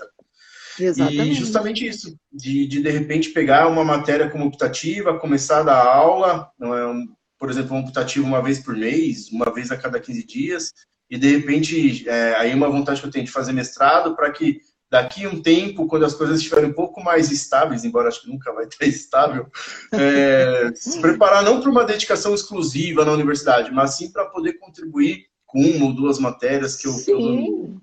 Claro, com certeza, porque a quantidade de mestrandos, de mestres hoje é muito grande, né? Então, tu vais num ambiente, a maioria ali já tem um mestrado, né? Tu tens muitas vezes a experiência, mas às vezes tu não consegue alguma coisa que aquele cara que tem o perfil acadêmico consegue, né? A porta às vezes é aberta para aquele que tem um perfil acadêmico e o que tem o prático não. Por isso que eu digo, vai muito da visão, né? Então, quem tem essa visão e enxerga que quem tem a prática tem uma moeda de troca muito valiosa para quem é da academia, vai se dar melhor. Mas, às vezes, as portas elas são fechadas, né? Então, o que acontece? Tu vai e compra isso? Não. Faz o mestrado, então, e alia, né, a oportunidade com o conhecimento, né? E aí já dá um salto maior. Entra como aluno especial e vai embora. Exato, aluno especial é muito comum aqui, o pessoal faz como aluno especial um ano e pouco, depois quando entra mesmo oficial, né? porque no nosso caso é uma seleção pública, então a gente não sabe quem vai entrar, não vai entrar. Ele faz como aluno especial absolutamente naquela vontade de ter um conhecimento. Se porventura lá na frente ele consegue entrar, e inclusive como aluno especial ele pode fazer artigos, porque a gente precisa, né, ter um currículo para poder selecionar, o aluno é selecionado pelo currículo, pela experiência, cada uma dessas coisas contam pontos, né? Mas quem faz o aluno como aluno especial, ele não tem essa garantia.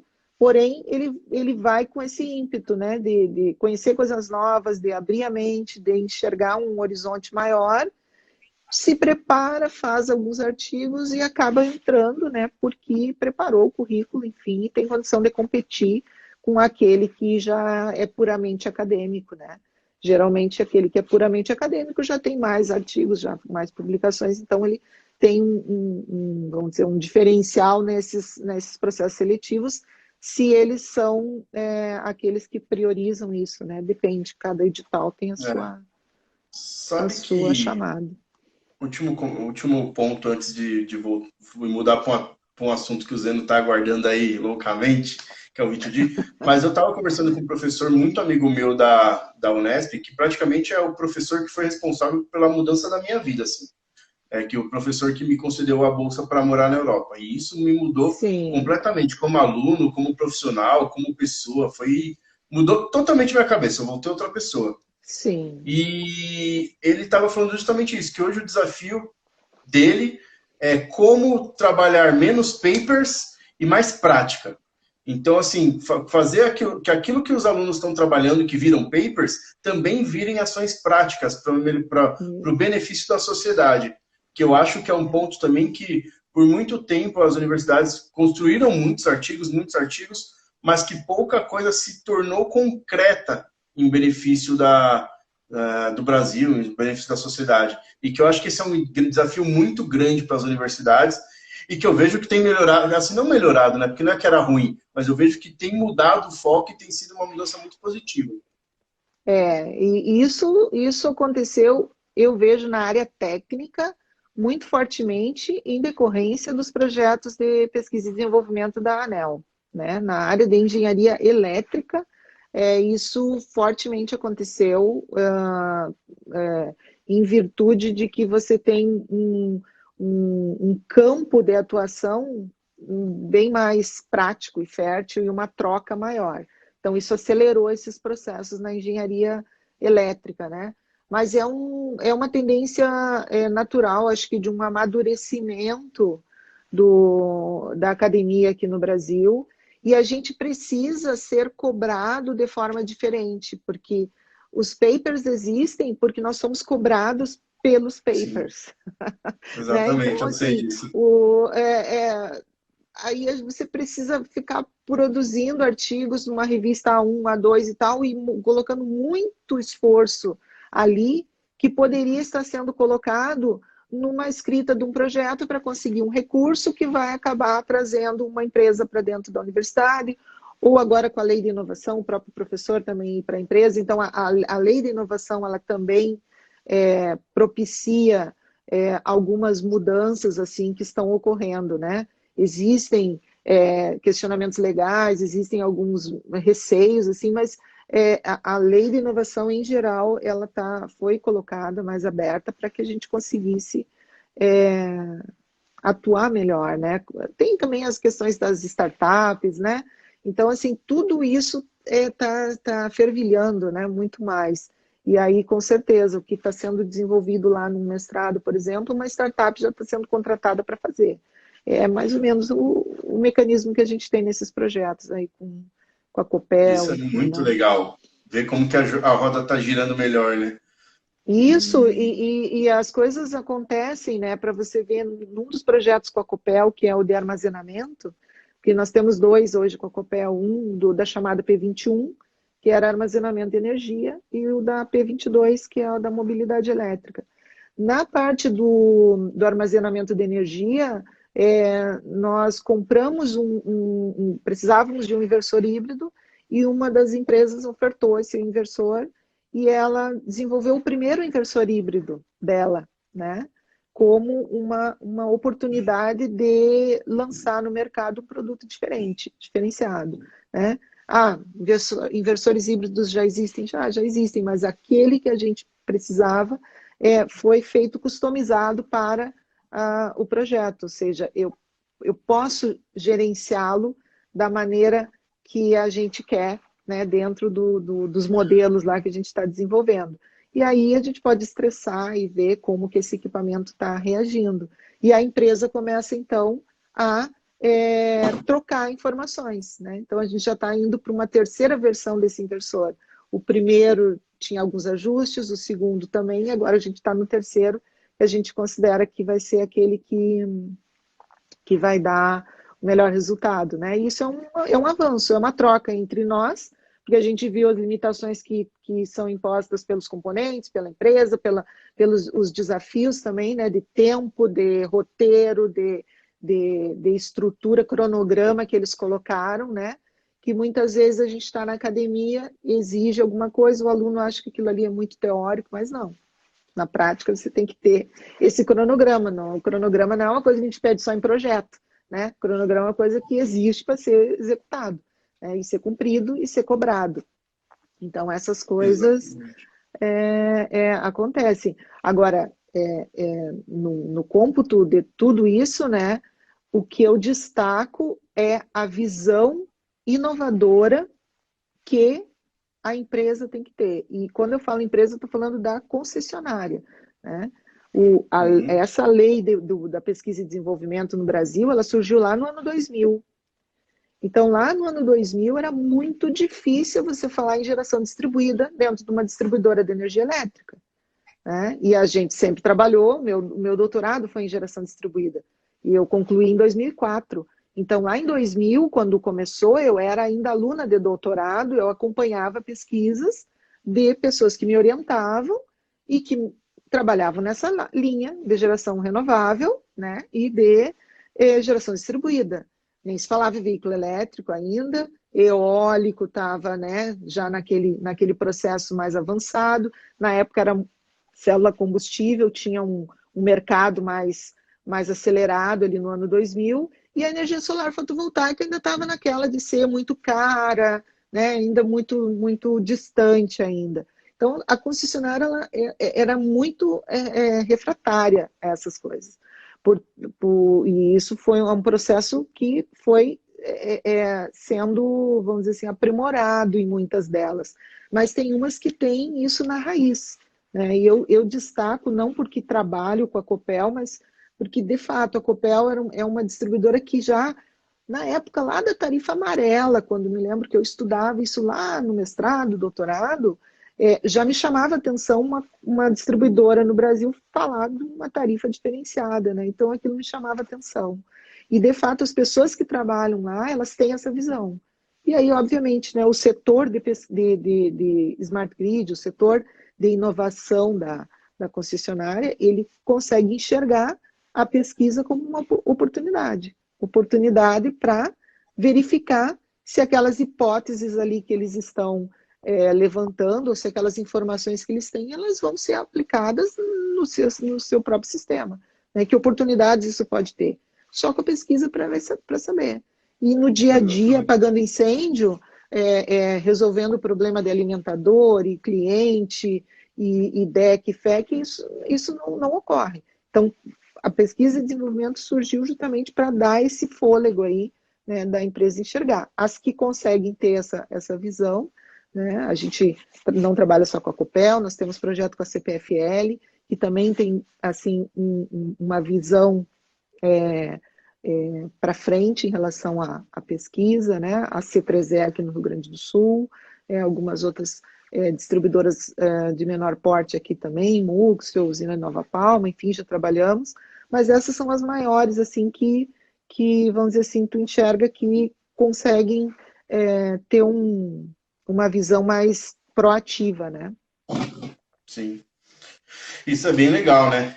Acho que, de fato, todo mundo tem a ganhar. E é o que as distribuidoras precisavam, um fôlego e uma entidade ou um braço externo olhando para a P&D, porque no dia a dia, eu que já trabalhei na distribuidora de energia, eu sei, a gente fica tão preocupado em manter a operação que às vezes não sobra muito tempo para inovação, né? Porque Isso. todo momento você está tendo que apagar um incêndio. E aí, só um comentário que eu gostei aqui do Ricardo Pereira, que ele comentou: os projetos aplicados com os que a professora Luciane coordena têm muito foco nos resultados, e assim os papers são consequência. O pessoal que trabalha com você... É. O Paulo foi um, né? O Paulo tinha que fazer o paper, mas daí a gente viu o quê? Que ele desenvolveu no doutorado dele um regulador de tensão inteligente, com um controle hierárquico. Isso era o doutorado dele. E aí eu disse para ele, então a gente vai patentear isso aí, né? Não, é igual E eu tenho uma aí ideia de projeto, vamos correr eu tenho uma ideia... atrás. Depois eu vou te ligar que eu tenho uma ideia de projeto que na minha cabeça faz muito sentido, que a gente vai precisar, principalmente com o Smart Grid, com o V2G e com recarga de veículos elétricos. Amanhã eu vou bater um papo contigo, professora. E Isso, aí, amanhã a gente conversa. só para finalizar isso, o Zeno, né? Agradecer o Zeno, que se tem uma pessoa aí de distribuidora que faz a mobilidade acontecer e não poupa energias, é ele, né? Além de conhecer muito, ele se doa muito para isso e sem receber nada em Realmente. troca. Realmente, eu vou te dizer assim que para nós foi um ganho imenso, né? Entrarmos na Copel como pesquisadores, trabalhar com a equipe, né? O Thiago Santana, enfim, mas é inegável, né? O Zeno tem um conhecimento e uma, assim, eu diria, uma capacidade assim de ser de dividir esse conhecimento. É isso que eu acho bacana, né? Ele não guarda o conhecimento, ele divide, né? E isso faz com que a roda ela gire mais rapidamente. A gente consegue enxergar algumas coisas porque ele está vendo ali e tem muita experiência e acompanhou todo o projeto da Eletrovia, todas as dificuldades que hoje a gente fala aqui porque está enxergando, né? Essas dificuldades ocorreram na prática. Então, isso retorna para a gente, né? E aí é importante ter esse retorno. Então, eu agradeço muito, muito mesmo pela oportunidade que a gente está tendo. Tenho certeza que a equipe aí que está assistindo pensa do mesmo jeito que eu, todos são muito gratos aí por essa oportunidade. Exatamente. E aí, professora, para a gente caminhar aí para os finalmente, queria entrar um pouco mais no detalhe agora do V2G. O que Sim. você tem dentro da universidade trabalhado? O que você tem visto? Qual a sua experiência? Porque aí eu vou te passar um pouco do meu pensamento, tá? Que é até um pensamento um pouco pessimista. E, de repente, tire meu argumento, fale que eu estou errado, porque é o que eu mais Sim. gostaria de ouvir. Mas, por exemplo, eu vejo hoje todo mundo, a gente participa de alguns grupos e o pessoal fala V2G, V2G, V2G, assim, como se fosse uma coisa maravilhosa, e de fato é. Só que eu enxergo que no Brasil a gente tem... Tudo bem, você comentou no começo que não é fazer uma coisa e depois a outra, talvez ao mesmo Isso. tempo. Mas eu enxergo que a gente tem muitas oportunidades ainda para se estabelecer o V2G como ele deve ser. Então, a gente precisa pensar nas proteções inteligentes, com proteção de fluxo bidirecional. A gente tem que ter toda uma parte de inteligência na rede que a gente não tem hoje. Por exemplo, quando eu trabalhei na distribuidora de energia, tinham religadores e muitos estavam bypassados. Ou seja, estavam ali para nada, porque foi programado errado, porque tinha queimado uma coisa e ninguém conseguia trocar, etc. Então, assim, como você enxerga o V2G? E eu hoje vejo muito mais benefício, falando em Brasil como é hoje, em parte de legislação, no V2 Home. Eu acho o V2 Home sensacional, porque aí o usuário é um benefício próprio. Porque eu não vejo ninguém no Brasil hoje devolvendo 1 kW para a rede, para trocar 1 kW, de degradar a bateria, se ele não tiver realmente um benefício. Seja financeiro, seja em crédito, você devolve 1 e ganha 3, enfim. Tá? E aí um problema estrutural das nossas redes. Eu brinco que tem lugar que o cachorro faz xixi no poste e a energia cai. E eu não estou sendo exagerado. E eu não estou sendo exagerado. Então, assim, quais os desafios? E aí, Zé, pode participar também com os comentários, tá? Quais os desafios? Então, assim, eu vou te fazer uma série de perguntas. Quais os desafios do Brasil para implementar o V2G? Olha, desafios é a gente ter fornecedores aí, né? veículos habilitados para isso, né? Que não é fácil você achar o veículo habilitado para isso, né? Os Hoje no veículos Brasil eu estão só sei de um, habilitados. inclusive. Dois, na Eu verdade. também. Eu descobri Eu, que o eu, do eu, Zeno também faz. é, aquele ali é mágico, né? Ele faz de tudo, né? Mas, mas assim, é um só. Os demais têm a possibilidade, tem, mas não está habilitado para. Bom, então já começa por aí, a gente já fica muito direcionado numa tecnologia. Quem oferece, né, o carregador, né? Então, o carregador também, ele tem um custo altíssimo associado a esse carregador. Então, já começa, você vai comprar o carro, pagar metade do carro pelo carregador para poder instalar. Isso já é um processo complicado. Na questão tecnológica, eu não me preocupo tanto com essa questão tecnológica, porque a tendência é que as coisas elas evoluam. Eu penso nesse aspecto mais positivo. Agora, para te dar um retorno assim como que isso vai impactar e tal, eu também tenho essa curiosidade de ver em loco. Eu espero daqui a 2, 3 anos conseguir ter esses relatórios aí, né? Esse é o que eu espero. Mas o mercado ele vai evoluir e ele vai evoluir para essa questão de você transacionar essa energia. Então, ela não precisa vir do carro, mas ela inicialmente vai ser paga via solar, via armazenamento. A gente vai conectar isso tudo via um inversor e esse inversor vai ter que ser híbrido, né? Porque ele vai ter que tomar algumas decisões, não é simplesmente o solar abastecendo aquela bateria, injetando na rede, não é assim. Hora eu posso pegar de um, hora eu posso pegar do outro. E se eu tenho como eu disse assim, se eu tenho essa oportunidade de ter um veículo parado, muitas vezes uma semana em casa, ou um fim de semana inteiro, né? Por que que ele não pode transacionar essa energia? Ele não precisa estar em casa, daí entra no veículo para a rede, né? Ele pode estar lá no trabalho, e aí você tem um estacionamento lá com veículos que estão transacionando essa energia. Bom, mas o que vai fazer, justamente, né? Ele degradar essa bateria. Ele precisa conhecer, a gente precisa ter essa noção, né? Do quanto eu vou degradar essa bateria. O que eu já vi, por exemplo, o Tesla já está vindo com essa possibilidade, né? Então, eles já estão colocando aí, né, os Teslas com essa possibilidade de injetar também energia na rede. E que o modelo 3 ele tem, em um ano, uma depreciação de 5,5% mais ou menos. Comparado com a depreciação em um ano de um veículo a combustão ou de um outro veículo que não seja um Tesla, é uma diferença gritante, né? Então, assim, poxa, isso começa a fazer a pessoa pensar, né? Se eu vou comprar um carro e daqui a um ano ele vai ter uma depreciação de só 5,5% em relação ao outro que está tendo 30%, é de pensar, né? Esse veículo está vindo com muita tecnologia agregada. Ele vai injetar essa energia na rede. Poxa, é impossível que esse veículo que venha com essa tecnologia agregada para injetar essa energia na rede, ele vai ser o caso de degradar tão rapidamente esse veículo, né?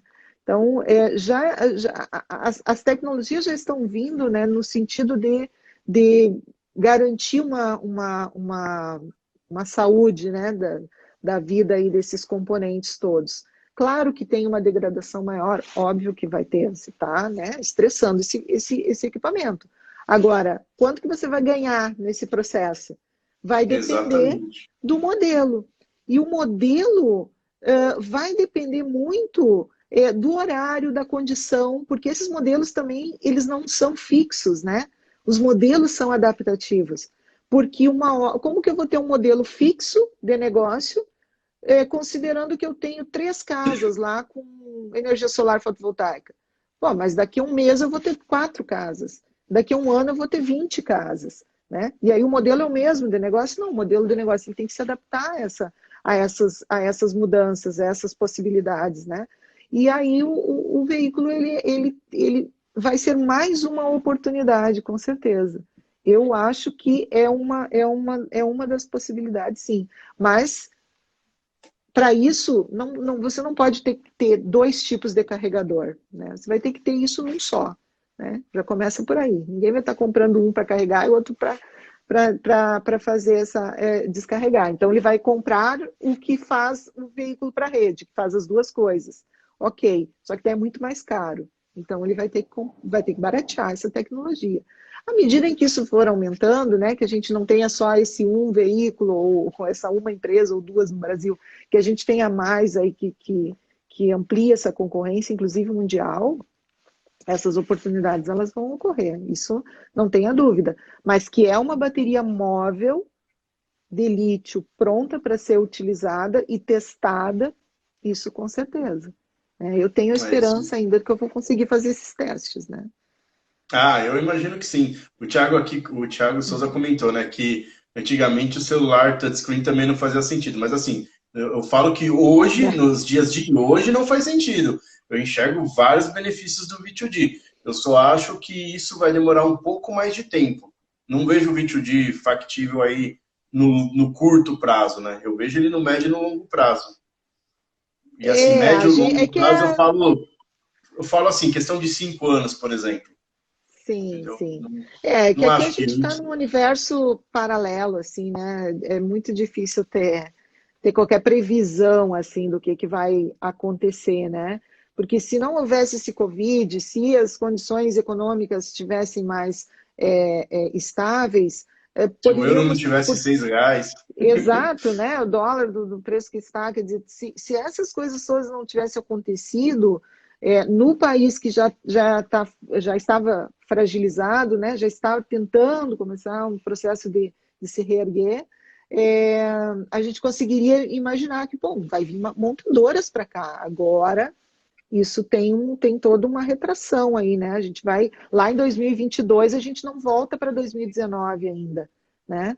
De todo o desenvolvimento econômico que estava vindo naquele processo. Então, isso vai atrasar sem dúvida, não é? Mas eu vejo que vai acelerar lá fora, né? China e Europa vai ter uma aceleração muito maior, né? Muito maior, porque com tudo isso que já foi dito nas outras demais lives, está todo mundo vendo, né? A questão da qualidade de vida, a questão das próprias bandeiras aí de redução de emissão de CO2, elas vão ser cada vez mais pesadas aí, talvez a consciência com saúde global, mundial, né? E as coisas não podem demorar tanto tempo, né? E talvez aí isso aí faça com que mude um pouco essa visão, que você distribuindo um pouco mais essa renda aí que às vezes é concentrada aí fora, do país, até mesmo aqui no país com umas grandes concentrações, você pode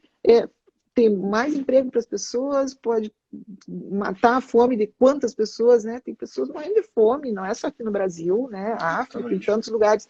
Então tem muitos problemas que não dá para ficar esperando agora, vamos esperar. Não, as pessoas estão morrendo de fome agora. Então, nós temos que produzir energia elétrica para melhorar a qualidade de vida dessas pessoas, né? E sabe, Filtrar água e assim por diante.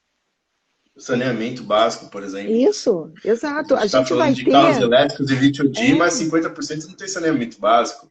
Não tem saneamento Assim, básico, exatamente. Então, quer dizer, mas daí, assim, aí esse é o desafio, né, da gente como pesquisador, de você como empreendedor numa área que está indo contra, bem dizer, né, ao que as pessoas estão vendo hoje, né, de ver que o desenvolvimento não pode parar, né? Então, as mazelas existem, mas a tecnologia, ela tem que seguir à frente, tem que haver investimento nesse setor. Então, porque senão as coisas serão piores ainda, não é? exatamente. Então, E assim, eu não sou é nenhum por aí que expert em vai. economia, não sou formado em economia, mas gosto um pouco.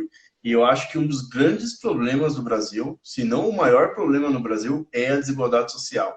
A Alemanha, ela é o que é porque não tem tanta desigualdade. E assim, eu falo desigualdade básica, o que ganha um engenheiro mecânico para o que ganha um mecânico, não é uma diferença Isso, absurda que nem no Brasil.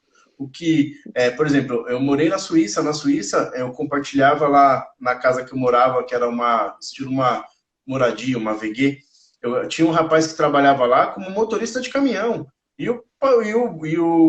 A qualidade de vida que ele tinha era excelente. Ele não Claro. ficava em nada atrás para outras pessoas, entendeu? Não Então, precisa acho mais do que que isso, não é? Não precisa mais exatamente. do que o básico, né? Então, assim, educação de qualidade, respeito pelo próximo. E eu acho que a diferença social no Brasil, ela mata muito assim, o nosso desenvolvimento.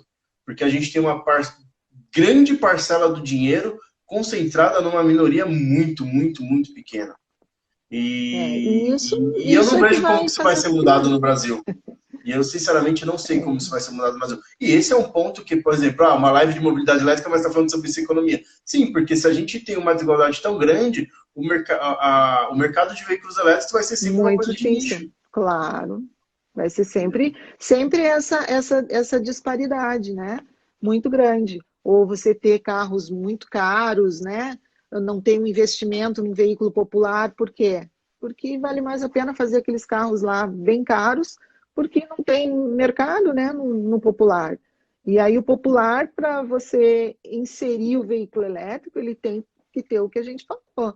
Tem que ter redes que aguentem, tem que ter sistemas que aguentem, tem que ter toda uma estrutura para isso. Então, E as coisas vão ter mesmo que andar popular junto. no Brasil, ele é impopular, né? Porque o preço do veículo é um absurdo. Sim, claro, já é acima do que o veículo a combustão, que já eu considero caro, né? Então, você pega um mais simples elétrico, ele ainda é mais caro do que aquilo que eu considero um veículo bom a combustão, né?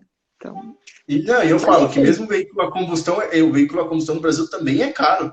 Você pega um carro popular, é 50 mil reais. sim, exato, exatamente. Exatamente. Então tem uma Básico. série de diferenças aí, assim, né? Como eu falei, eu posso estar falando besteira porque eu não sou da área de economia, embora eu goste de ler. Mas eu acho que para o mercado de veículo elétrico no Brasil crescer e ganhar escala, deixar de ser uma coisa de nicho, a gente tem alguns problemas estruturais econômicos, né? Inclusive agora no meio de uma pandemia, na crise que for, mas vamos esquecer isso um pouco, eu falo, fundamento de base, a gente tem que ter aí uma melhor distribuição de renda para que mais pessoas tenham acesso à possibilidade de comprar um veículo elétrico. Porque o veículo elétrico ele nunca vai ser baratíssimo, ele tem um custo É, ali. Ele pode se equivaler ao carro a combustão, mas carro a combustão hoje também é caro. Se um carro for é, 50 mil reais, ele ainda é caro. sim. E muito vai ser puxado pelo comércio, né? O comércio, os grandes transportes, né? Veículos aí que transportam média carga e carga mais pesada, isso aí vai impulsionar mais. A parte de transporte urbano vai impulsionar mais, né? Então, assim, existe toda uma cadeia da parte elétrica que vai nessa linha, enquanto paralelamente os problemas lá do veículo de passeio está sendo resolvido para que possa, né, esse mercado ser mais ampliado. Acho que é por aí que as coisas vão acontecer. Para isso, a gente precisa ter essa logística de eletrovias, né? Isso é fundamental, porque com isso você consegue Exatamente. puxar o desenvolvimento do veículo mais pesado, e aí, então, as coisas começam a desenvolver. Ó, o Zeno trouxe um comentário legal, né? Que ele enxerga que a equivalência entre um veículo a combustão e um veículo elétrico vai ser ali acima dos 100 mil reais. E é isso que eu falo. 100 mil reais é um mercado de nicho. A gente É, não vai, a gente não vai ter, talvez a gente tenha milhares, mas a gente não vai ter milhões de veículos elétricos com um carro acima de 100 mil. Porque o nosso é. mercado não é à toa que a idade média, agora eu não lembro do número de cabeça, mas a idade média dos nossos carros no mercado é altíssima. Porque o carro É é alta, caro. sim. Exato, É caro. exato. E É, uma pergunta para você, da Silvana. Vocês acreditam que o custo do veículo elétrico pode chegar a ter o mesmo custo que o veículo a combustão? Mesmo com todas as incertezas e dificuldades do nosso país? o Zeno está colocando ali 2025, né? Naqueles outlooks, né, da Bloomberg, eles têm uma previsão ali a partir de 2036, por aí, já você vai ter mais venda de veículo elétrico do que a combustão. Quer dizer, a tendência, né, é que os preços ali a partir de 2030 eles já comecem a equiparar. Talvez se a gente for ser mais otimista em 2025, 5 anos à frente, né? Acredito que a partir de 2030 aí a gente não precisa esperar 2035 lá. Talvez esses preços eles se equiparem antes, né? E um ponto importante é quando a gente fala em custo, a gente não está falando do preço do veículo com o preço do veículo. Essa pesquisa que o Zeno leu, provavelmente, a minha referência já é outra, eu tenho 2023, né? 2023, 2025 e 2035. Vamos ver. Daqui 3 anos a gente vê se eu estava certo ou se não daqui 5 anos ou se eu daqui 10. Mas o que acontece, Silvana, é o seguinte, no final, o que é importante é o total cost ownership, ou seja, o custo total de tudo. Então, num carro a combustão, você tem o gasto com combustível, você tem o gasto com manutenção, você tem o gasto com o veículo. A mesma coisa para o elétrico. E a previsão aí, a minha é que em 2023, a dizendo 2025 é da professora um pouco mais para frente, é que esse custo comparado se torne já positivo para o elétrico a partir aí de alguns anos. Tá? É verdade, é isso mesmo. A mesma coisa os custos das baterias aí que o Zeno está colocando, né? Está caindo, né? Está caindo e caindo drasticamente, né? Não, a bateria era 70% do veículo, hoje já está entre 30% e 40%.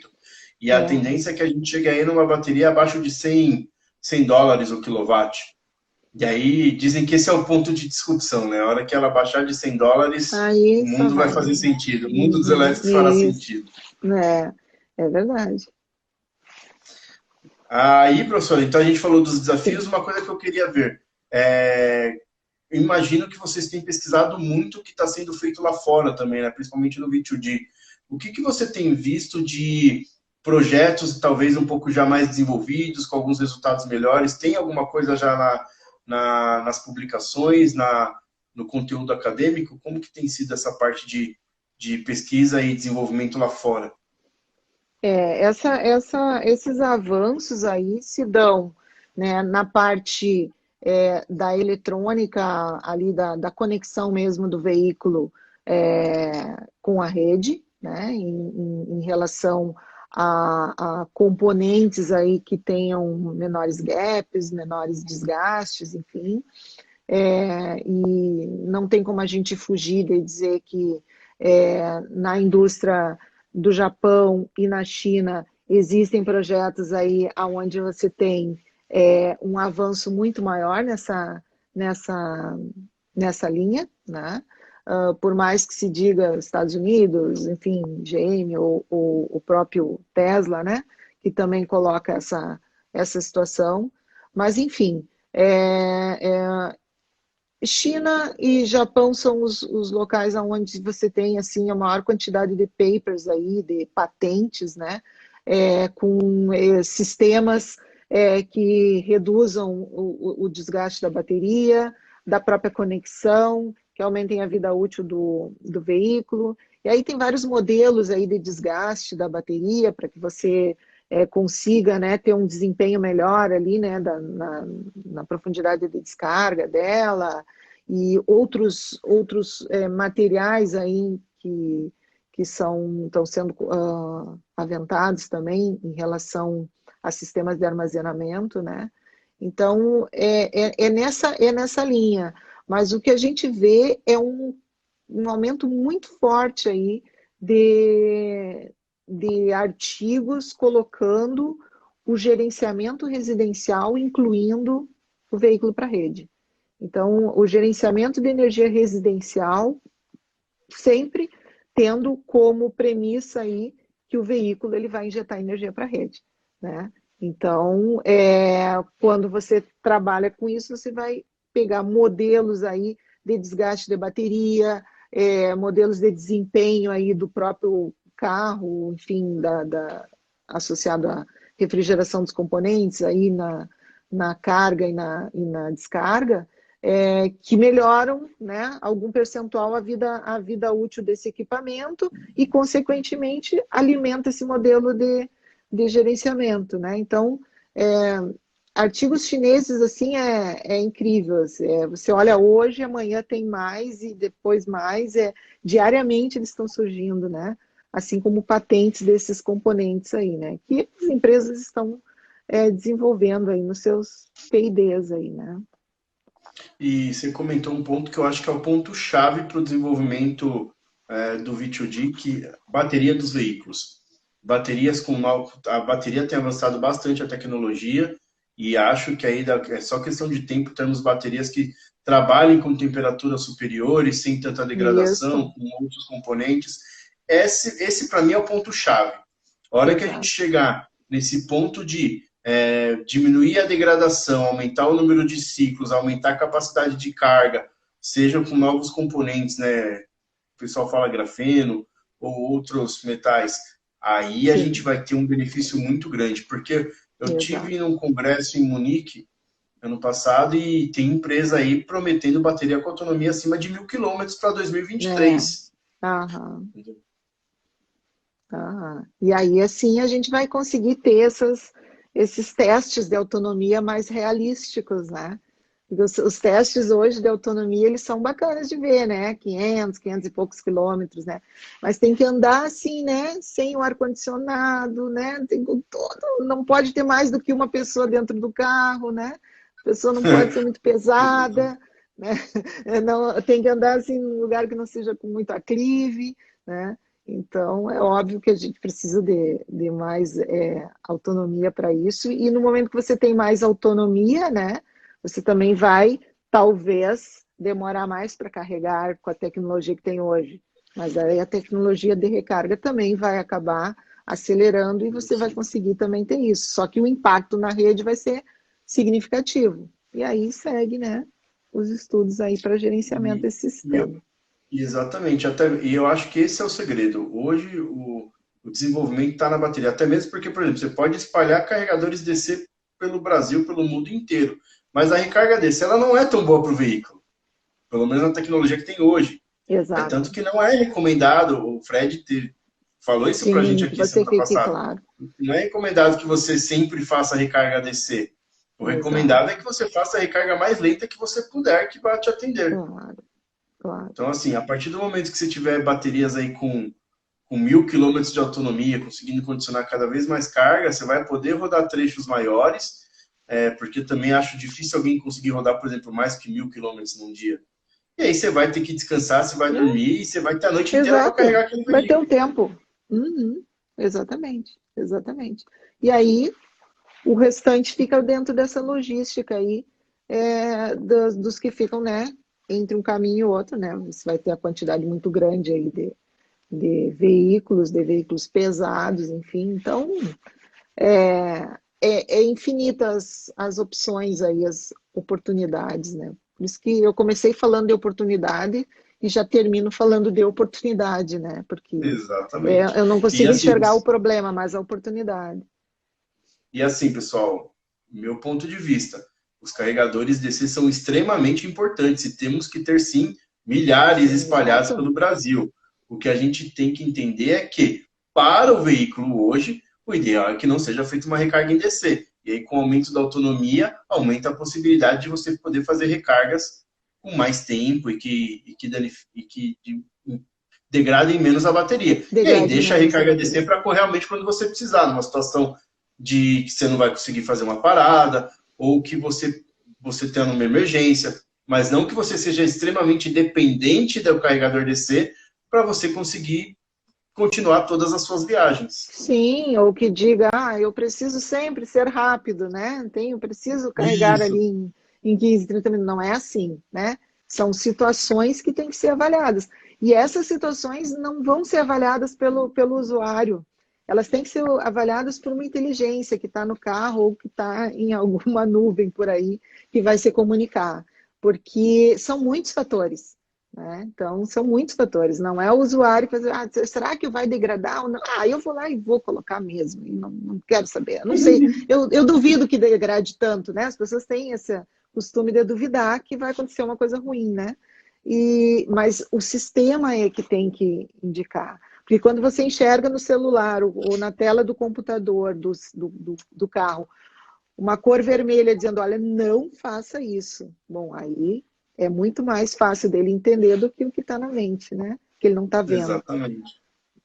Perfeito, professor. Agradeço demais a sua participação. Foi Também. muito bacana. Vou te ligar amanhã para a gente Tá conversar. certo. Isso. E aí, deixa as suas considerações finais aí pro pessoal que se manteve firme aí assistindo a gente. Quase Eu 2 horas de live. agradeço. É mesmo, viu? Que bom, isso é uma... fiquei orgulhosa de ter 2 horas aí, né? 1 hora já estava ficando pouco, né? Eu vou te falar que dava para ir para 3, mas aqui, pô, tô cansado hoje. Eu também. Mas eu agradeço muito o teu convite, né? E te dou os parabéns aí por essa iniciativa de fazer esses encontros ao vivo aí 2 vezes por semana, né? E isso tem sido muito bacana. Agradeço muito a participação do Zeno aí, o suporte, todo o apoio que a gente está tendo aí. E todo esse pessoal que ficou assistindo, né? Que bom, sinal que são pessoas que estão engajadas aí nesse assunto que envolve não só veículos elétricos, mas sustentabilidade, energia renovável. É o que a gente quer, né? Ter uma vida melhor qualidade de vida, né?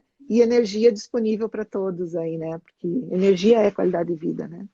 Exatamente. Pessoal, muito obrigado também, viu? Para quem não segue o Instagram da Elétrico, siga aí no final da live. A gente vai inaugurar o nosso canal no YouTube, então todos os episódios do Papo Elétricos vão ser subidos até amanhã para o canal do YouTube. Já temos 4 lá, mas faltam subir os outros. E quarta-feira a gente vai falar sobre conversão de carro a combustão para carro elétrico, com a pessoa responsável pelo único carro convertido no Brasil homologado, que é o Elifas Gurgel. Então, vai ser um assunto que vai ser live para mais de horas, viu? Ele, inclusive, tem um livro como converter o seu carro para elétrico, que a gente vai divulgar junto, tá bom? Muito obrigado, pessoal. Boa noite, professora. Muito obrigado por aceitar o convite, por essa maravilhosa live que foi, tá bom? E boa noite para todo mundo. Tchau, tchau, pessoal. Tchau, boa noite.